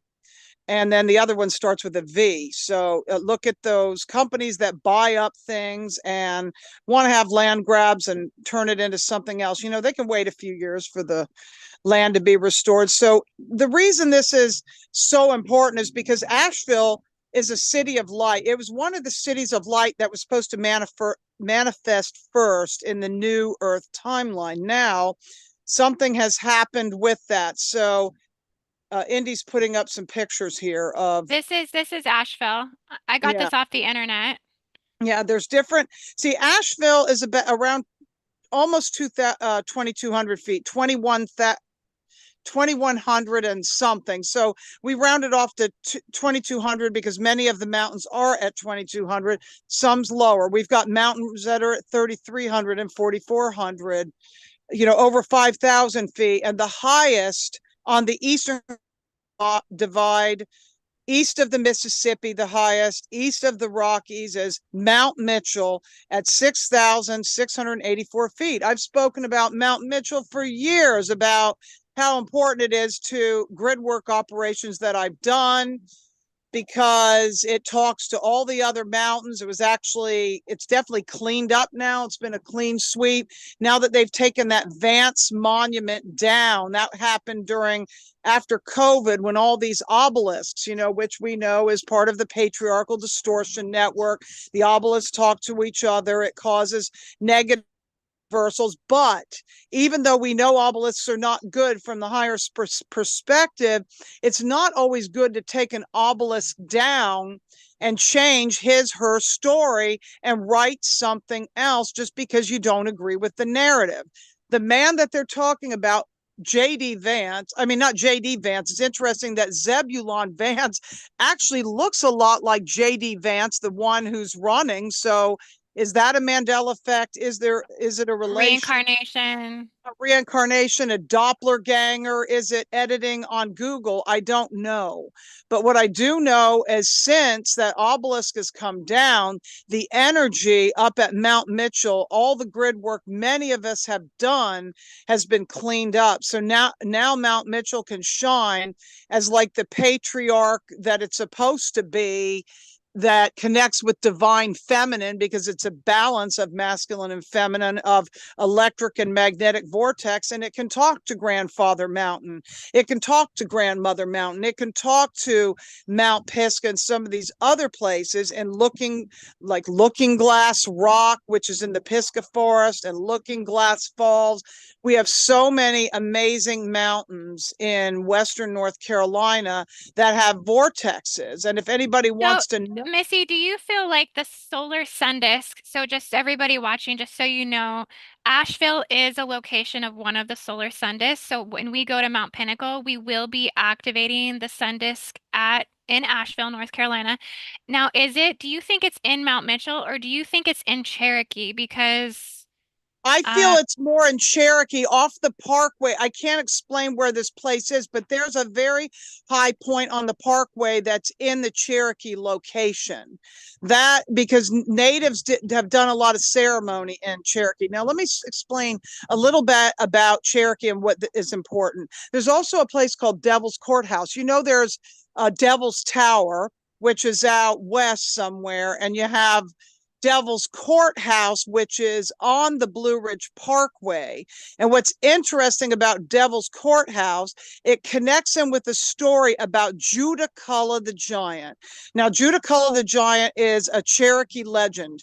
You can look up Judaculla. He also has a rock, which is in Cullowhee, which has petroglyphs there many times. It's very interesting. This is part of what I call my grid work uh vortex and conspiracy tour, because it's both. It's going to the vortexes and also learning at some of the conspiratorial things that could be happening in, say, the Rosman area of the Pisgah Forest, where there's a place called Pisgah Astronomical Research Institute, which is a mini outcropping of that Harry thing out there, you know, which we're not going to say the words. yeah, It's Harry's a turned good off. word. It's kind of turned off right now. I mean, there's other places that had that. It's not just, Alaska. There was one in Puerto Rico. I mean, these places that can bombard things into the sky are everywhere. I So think what's most significant about this location is I think this hub actually works the most to alleviate the J seals that are embedded into the North Americas. That now, as far as that's the point, and that's why that was attacked the way it was, is because that's such a significant, because I think that those J seals are crystal manipulation weapons, right? They don't want the crystal grids to be recoded to the 144. They don't want that that to happen. That's exactly right. And that's what Mount Mitchell's working with. Okay. That's the piece with Mount Mitchell that's helping to clear that, because it's clearing the whole eastern seaboard. It's talking to that 70-degree west ley line, and it's clearing everything that's going north and south, in the grid of where it is, which the Western North Carolina is on it's around the 37th, 38th parallel. I'd have to look exactly for Mount Mitchell. The interesting thing about Mount Mitchell, too, is it actually has a microclimate. I'm sure it was unaffected by this storm, except for maybe tree limbs coming down. I know that because it stands so much higher than anywhere else, but I don't know about the roads to get to it. As far as the parkway, the Blue Ridge Parkway may actually be open as an alternative run for people to go places, because So, they can't Missy, in go the on future, 40. though, are you going to have a grid worker mission in Asheville? Yes, I am. But where's going to happen before Asheville is definitely Charleston, South Carolina, because of Fort Sumter, where the shots of the Civil War were fired. You have to remember, back during the Civil War and many, many years ago, the Carolinas were one. You didn't have it divided in now North and South Carolina. It I was think just this called is the the point of the Carolinas. Dove grid activation itself, is to dissolve all the separation, dissolve all of the control, dissolve all of the divide and Yeah, conquer. Yeah. absolutely. Yes. Yeah, absolutely. The reason Cherokee's important, because the Cherokee, this was their land. That's why I say it's definitely in Cherokee, because I've heard about things that they buried under the ground as far as technologies. Now, I'm not privy to where these things are. And the reason this is so awful and sad, and there's so much guilt and shame around all this, is because the native North Carolinians got along with the Cherokee people. They didn't agree with Andrew Jackson and the Cherokee removal. They didn't want to be part of the Civil War. Okay, so there's something about, even though this storm was definitely weaponized, there's a cleansing and there's a karma. And now that it's reclaimed for divine feminine, that the Vance Monument is gone, the floodgates have to be open and the tears have to come through, and there has to be a clearing. Now, and the reason I say there has to be a clearing, it's been too much blockage. Okay. Now, it would be nice to have a graceful clearing, although that's not what happened. So we're praying for restoration and healing for these folks. And most recently, the problem is that North Carolina did not stand up for freedom during around 2022, and all the stuff that happened with the pandemic. They took the side of allowing a certain narrative to take hold, and there's a lot of people that came into Asheville area that shouldn't be there. They actually shouldn't be there. There's higher ups and things that wanted to ruin the area so they could have this land grab, which I feel has been planned for a long time. I even found out that homeless were about to be kicked out about 2 weeks ago, and if they didn't leave, they would be arrested. So there you go. With a lot, there's a lot to it.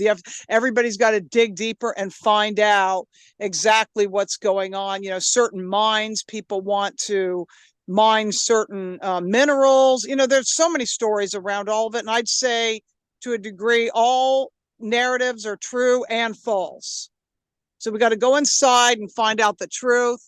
what's important is this grid work operation we're going to be doing at Mount Pinnacle and Mount Ida and Hot Springs is super important for anchoring the frequencies that came to Kauai. Also, there's a hot springs in North Carolina. So I'm personally going to be doing the restoration, the prayers, the toning, the crystal tones, things like that. We're going to do it with the voice when we go to Hot Springs area, because that needs to be sent to North Carolina, because the waters are very important with all this. Yeah, and that's what we've been doing. We've been making a lot of connections over the last hour, just connecting all the points to the other 12 solar sun disks so people can see the bigger picture of what's ultimately being activated here. Have you seen the diagram, Missy? Have I shown this to you? I think I might have. Show me again, because I had to handle some stuff. Yes, that one. I had to handle some stuff in North Carolina with loved ones. So people are in trauma right now. They're having a hard time with stuff. Oh yeah. Oh, let me Yep. let me take this one off. Let me do. Okay, hang on. I have to. There we go. So basically, this is what we've been talking about is how Mount Pinnacle is so imperative to the connection to all the other 12 solar disks and all the other locations that we're going to basically activate within the North Americas, from Canada to North America to Central America to South America. And then it's going to expand to a global Guardian Stargate network where we'll activate the Guardian energies, the Defender energies in the planet that are also connected to the Dove Light to help continue to dissolve global and international separation, conquer, and divide, and all of the hijacking and all of the negative forces, all the diabolical forces. Um, so it's really Mount Pinnacle centralized, right? All of these 12 solar disks are running their templating within the mountain itself. So this is how we can recode the 144 crystal grid, and we can, spread light, spread healing, and spread the transmissions that we're going to deliver through our ceremony. Um, and we have so much planned for this trip. Like, there's so much that's going to be coming through. We have so many people that are going to be bringing, like you said, the chants, the songs, a lot of the original songs from Kauai as well. So, bringing the actual 12th dimensional guardian sound healing from Kauai to Mount Pinnacle to restore and recode the crystal grid templating that's there. But this is really a global crystal grid recode. It's not just in the North Americas. Like it's going to roll out in sets, but it's going to definitely hit all of these very significant points that are working to basically defend, protect, and dissolve the negative energies on the planet. So this will be such a huge event. I mean, it wasn't supposed to be an event. I feel like it's actually a reunion. I feel like it's the star seeds are coming home to Soul Family. And we still, I mean, people can still come and attend. So, if you want to come, you just want to message at info@indigoangel222.com. And you can also, we're asking for a $100 donation, paypal.me/indigoangel222. All of the links are down in the description if you want to attend this, but Missy's going.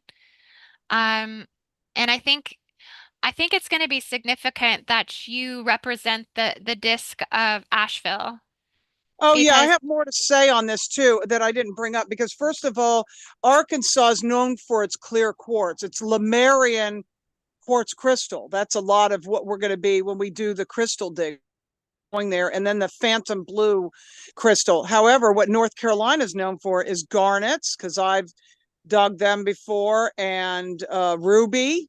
And once in a while, you might find sapphire or emeralds, not as prominent, smoky quartz. And then there's a man named Robert Simmons who coined a certain type of white quartz that he calls azeztulite. So all these are in Western North Carolina. As far as defender forces, Mount Mitchell's definitely a defender force. So would be Grandfather Mountain, that's in the Linville area of past Spruce Pine. Spruce Pine and Burnsville got hit pretty hard. And there's a book called The Reawakening of the Smokies by Paige Bryant. another two mountains are in there where I do my Brown Mountain Lights tour, which I won't be doing anytime soon. When I'm at Wiseman's View, I'm sure the road got washed out, is called Table Rock and Hawksbill. So you're overlooking Table Rock, which is kind of flat, and Hawksbill, which is dome shaped. Table Rock being an electric vortex, male in nature, and the other one being more magnetic, feminine. So that's kind of how we look at our mountains, as far as, are they more magnetic, are they more electrical? And you can feel the difference because the soil on the more electrical side, sometimes it gives you energy, it's more dirt in nature, it gets more sun. The other side of the mountain, you'll see more rhododendron and mountain laurel, and the soil will be more moist, it's more shady, more mushrooms growing, things like that. And sometimes you might even be on a hiking trail and you might start to get sleepy as you're walking because it's so calming. That's where your waterfall would be, on the more shady side. So they have both. It's like both the magnetic and the electric. Well, I think the quartz component at Mount Pinnacle is so significant. I mean, we've identified it as a clear quartz crystal pyramid. And then going to mine in the crystal mines and take those crystals, maybe even bring those crystals from Asheville and from North Carolina and bring them up to the top of Mount Pinnacle. I think that's going to be significant with the activation. And really, I think we have to get the crystals up there, but also, I think represent the solar disk in a way in which we can initiate, we can activate, we can open up the central vertical channel and the pillar of light within the mountain itself and just run that activation. I think it's going to take a couple sets in which we're gridding it twice, once at the top and once at the base. And not only that, getting around to all the significant points of the Trail of Tears in which native ceremony also had occurred. And we can also clear all of the betrayal and all of the stuff that came through with the Native American Removal Act in the 1800s, which was just, I mean, if you think like to think that that was something that was pushed through the draconian legal systems, right? And we wonder why there's so much karma and retribution and soulless Saturn fire through these draconian laws, basically, you know? So it's like it's really, I think, what pulls the Matrix into the black cube itself. And I think it begins and ends with the Trail of Tears. And so I think it's going to be so significant that a lot of the people that are attending carry native codes, like they carry ancestry. And so I think it's going to be a key piece also with the clearings and the activations with which we run on the Trail of Tears. And and all the other solar dislocations as well, connected to the natives, the Garden of the Gods in Colorado Springs, the Serpent Mounds, Mato Yeah. Tapila, Devil's Tower, right? Like these are all significant, revered native locations, Mount Shasta, you know, all these places that are going to tie us in to the coordinating pieces that I think bridge and build back the Dove Light prophecy through the native and indigenous prophecy, which was the first prophecy. I mean, it technically was for the Americas. Let, So, let me share something else that's been very important that I've been thinking about. December 21st this year, it'll be 12 years since the infamous December 21st, 2012. And you know what? The revelation for me during that time and after that into 2013 was Mayans actually moved from their location and they built mounds. A lot of these mounds, some of them are in Georgia. Not all of them are Mayan in Georgia. However, some of them are others, but there's, the mounds of Cartersville. There's mounds further north on the North and South Carolina border. There's the Cahokia Indian mounds, all these different mounds. We're not sure who built them, but I do know from certain research that the Cherokee are a blend of Mayan and Choctaw Indians. When I went on the cruise and did my night vision, because I was a speaker and did UFO skywatch tours on cruises, when I went to some of the Mayan places in when I was in the Yucatan. I went to the pyramid there. I'm trying to think of what the name of it is. I can't think of the name of it right now. It'll come to me. The one that everybody goes to. The bus ride was a nightmare, but I can't think of it. When they were dancing and doing their drumming and things, they looked a lot like the Cherokee. They're small like the Cherokee, but their colors are different. The colors that they wear, but the dancing seemed quite similar, and the drum beat was quite similar to what the Cherokee do. And I think they also work with the 7-pointed star, just like the Cherokee do. Hey, Missy, would you like to run through the rest of the locations with me? And there's a couple more that I haven't got to yet. Would you want to go through and then channel or riff off and see if there's something that comes to you Yes, in yeah, terms yeah. of that gate site? I got to look at the name of that pyramid though. This is driving me crazy. Okay, figure out the Uh, pyramid, and I'm gonna switch over back to my and uh,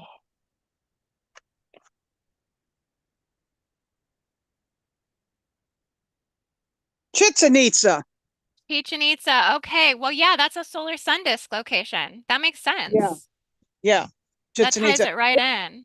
It wasn't active. Okay, it felt like when I went there and I heard it, it's more like bones, right? So this is what's important about this. Where does the information that we would pass on, see, in our society everything's a lot of like plastic and things on computers and stuff like that. So if we lost everything, there'd be no records, right? The record keeping is in there's many people that say this, that write on these subjects. It's in stone and bone. And when they built these pyramids, that stone, so it holds a certain resonance. However, what's going to happen as the new Earth timelines come in, these resonances are going to be filled so they become living again. So if they were offline for a while, these sacred sites, it's like they're going to come back online. It's almost like they needed a rest, Oh, like Missy, rest in wintertime. They're still there, but they're resting because they have no leaves. It's kind of the same thing, but just a little bit different, if that makes sense. That's the only way I can explain it, that these sites have been on a rest and now they're coming back online because they're uh, phasing in and out. Indigo Wizard 9 in the chat says Trail of Tears ended at Fort Row and Kansas Colville. I released thousands of souls, witnessed thousands of orbs, yellow and orange, rise from the earth and ascend to where they disappeared. So, Wow. okay. I was wondering because I mean, I don't think Arkansas is like the final place, so it's Fort Row, Kansas, Colville. And then Oklahoma's big too. There's something in Oh, there is Oklahoma something with Oklahoma. Yep, with you're the right. Trail of Yep. Tears. Yep, and there's a lot of other military and other things, Well, which one of we our other solar disk locations is Sedona. So clearly we yes, know Sedona is a very magical place. But the solar sun disk itself is actually in the Boynton Canyon vortex. So it transmits to other places in Sedona like Bell Rock, Cathedral Bell Rock, Rock. and Bear Mountain. Mm-hmm. But this one is really connected to New Earth in the sense that it has a lot of access to a lot of rare minerals and resources, also inner Earth gem and crystal cities inside the Earth, including emerald, ruby, sapphire, diamond crystal kingdoms.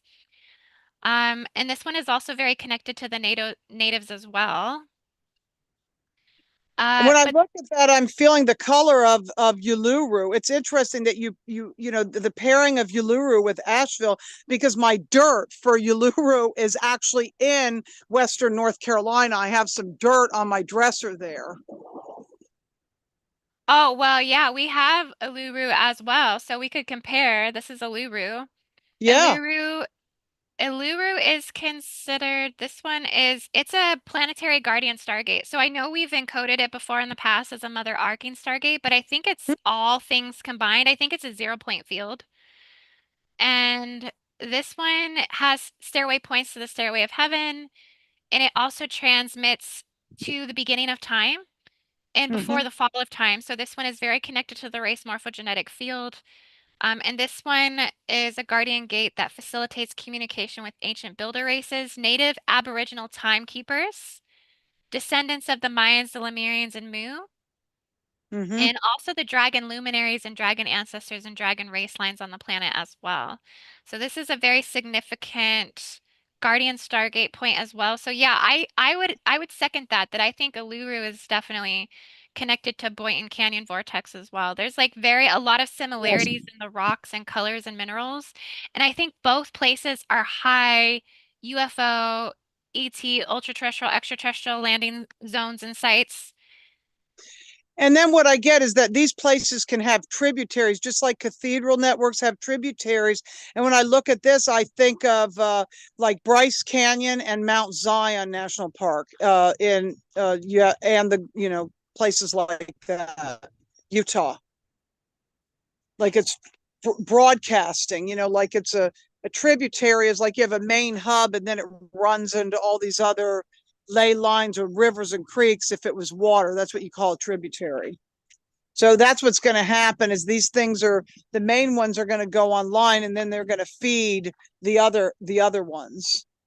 And maybe it's also connecting to the inner Earth crystal river systems as well, like the diamond crystal Yes. rivers. That if you're saying Yeah. tributaries like water, like flowing, it's probably hooked into the inner under Earth oceans as well. Right. And there is a beautiful place south of Sedona that I went that has one of those tributaries. I can't explain where it was, but I found that actually before I went into Sedona, just like Lake Shasta, I see as that, and we've talked about Lake Constance being that, and there's many of them. Now this is when, now I'm wondering what you have on this one. This is a significant one. Uh wait, this is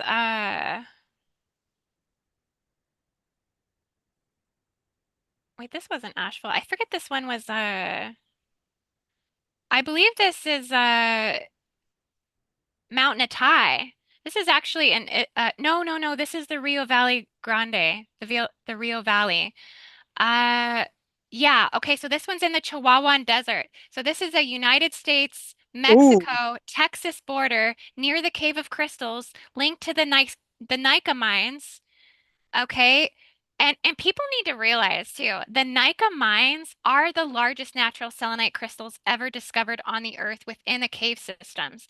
They also have extreme temperatures that are like the right. same as the Death Valley, basically. Um, Inside, when people go mining, it's so hot they have to wear protective gear in the Chihuahua Mountains underneath. Yes, I saw that directly also feeds into what's going on in the Yucatan with the underground waters and things like that. Yeah, that looks like, I wonder at one time that must have been volcanic. And one thing, what I think about with Kauai is actually, the Garden of Flowers. It's unfortunately it's the only island I didn't go to. It's the oldest of the island chain because of course the Big Island would be the youngest with all the volcanic activity there. I went well, to Oahu, Maui, and the Big Island. I didn't get to go to Kauai years ago. this location is a solar sun disk. So when we activate at Mount Pinnacle, we'll run this clearing down through the US Mexico-Texas border to clear tension and warfare there, which we know that's heightened at a crazy level. It's really, this one is to send peace and harmony and cooperation codes, fortifying the unity, integrity of the Americas. And so this one, it's also considered to be a heart of a future crystal city as well. Wow, yeah, Yeah, that because would make sense with the emergence of the selenite quartz there coming up to the surface.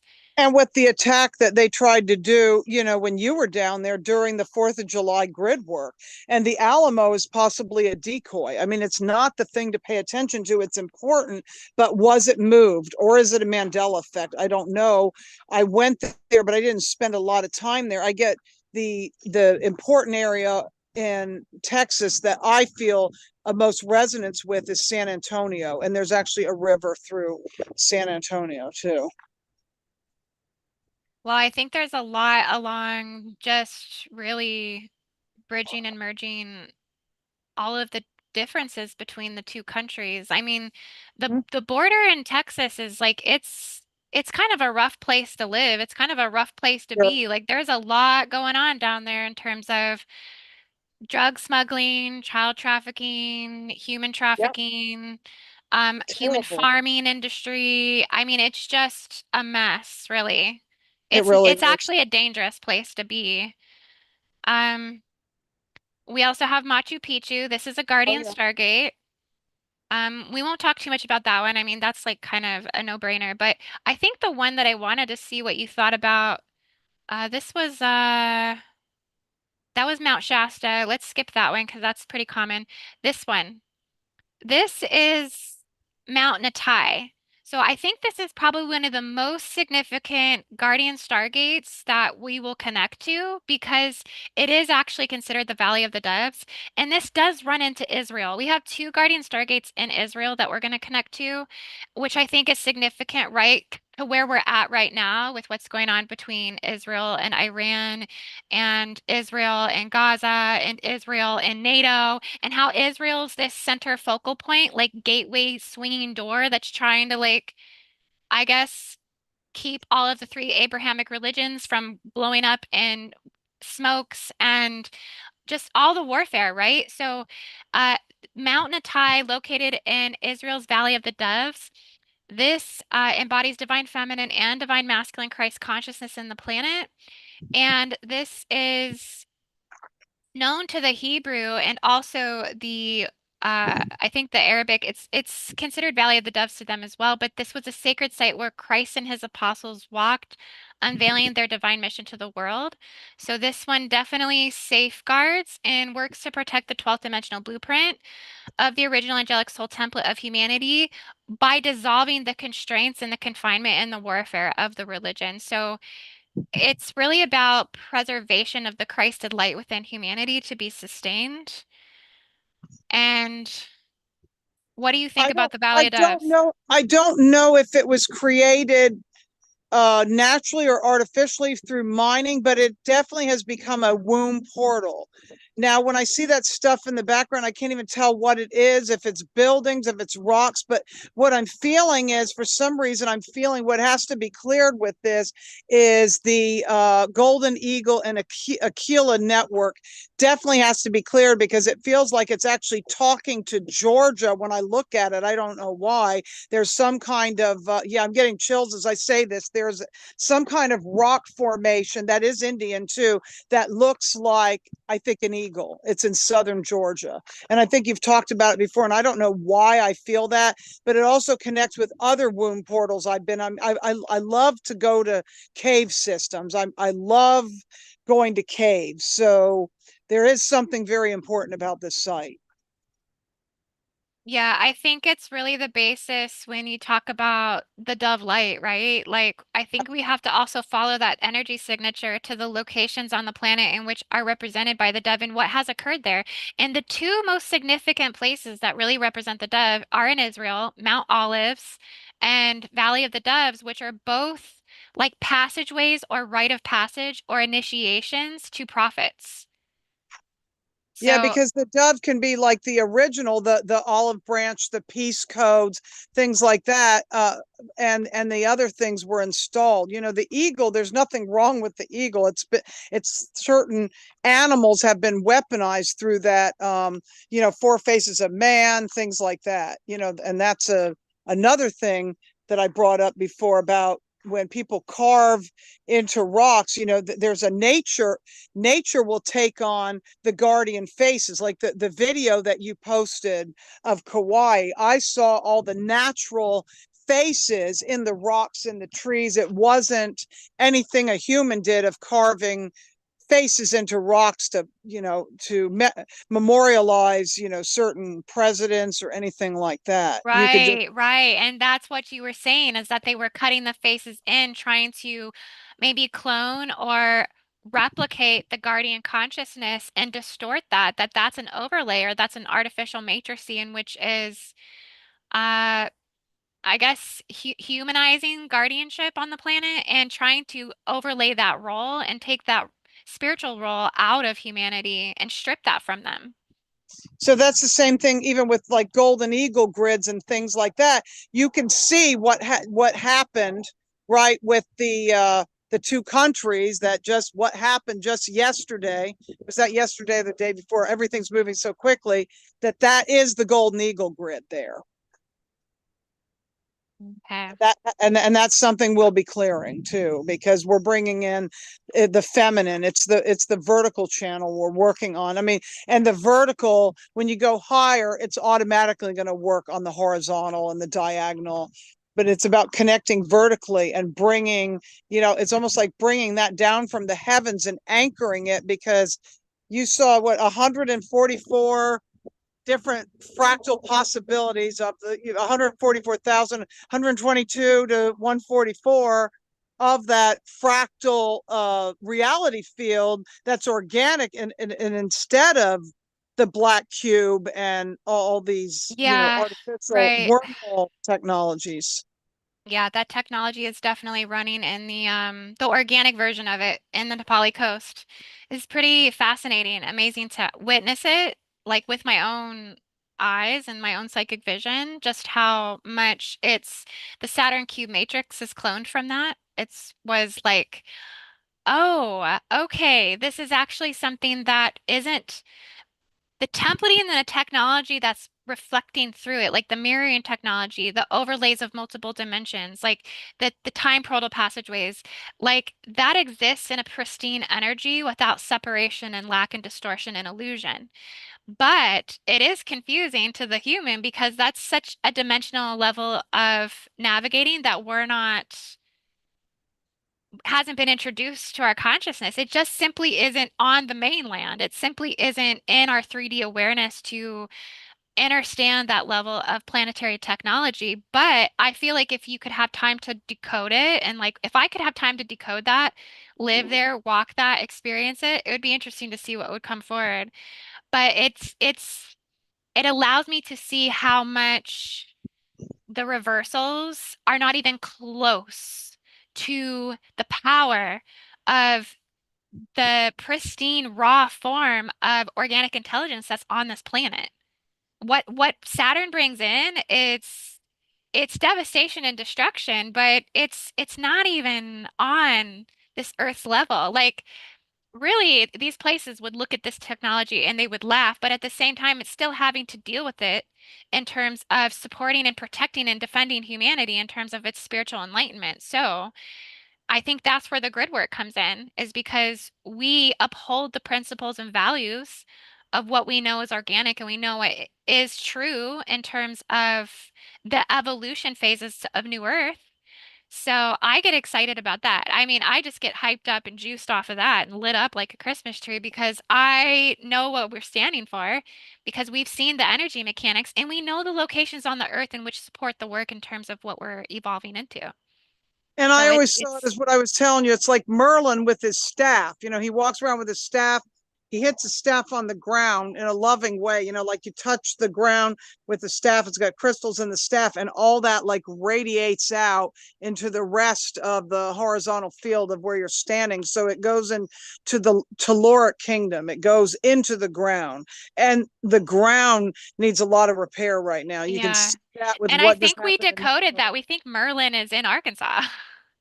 right. Yeah. Merlin's in Arkansas. So yeah. I have a friend that said Merlin resides. There is a Merlin that resides in a cave in Arkansas, and we have to find him. So, yeah. Okay. Mission accepted. We're gonna find Merlin.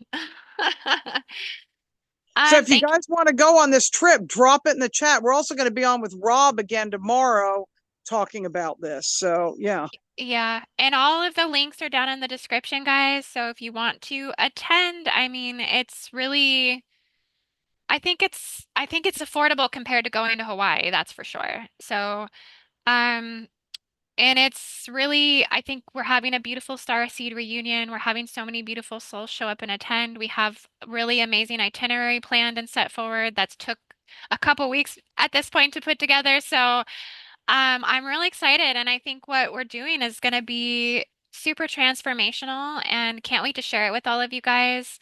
Like Missy said, we'll be on live tomorrow on Rob's Typical Skeptic channel. So you can catch us there. Thank you so much, Missy, for coming on. I've already been on for a couple hours now, so I'm going to close it Oh, out. I just want to say this one thing. Don't feel like you missed Kauai. I mean, I feel like I did, and yet I didn't because I know I'm going to get what I need by us getting all together and doing this grid work because I couldn't. I had prior obligations long before.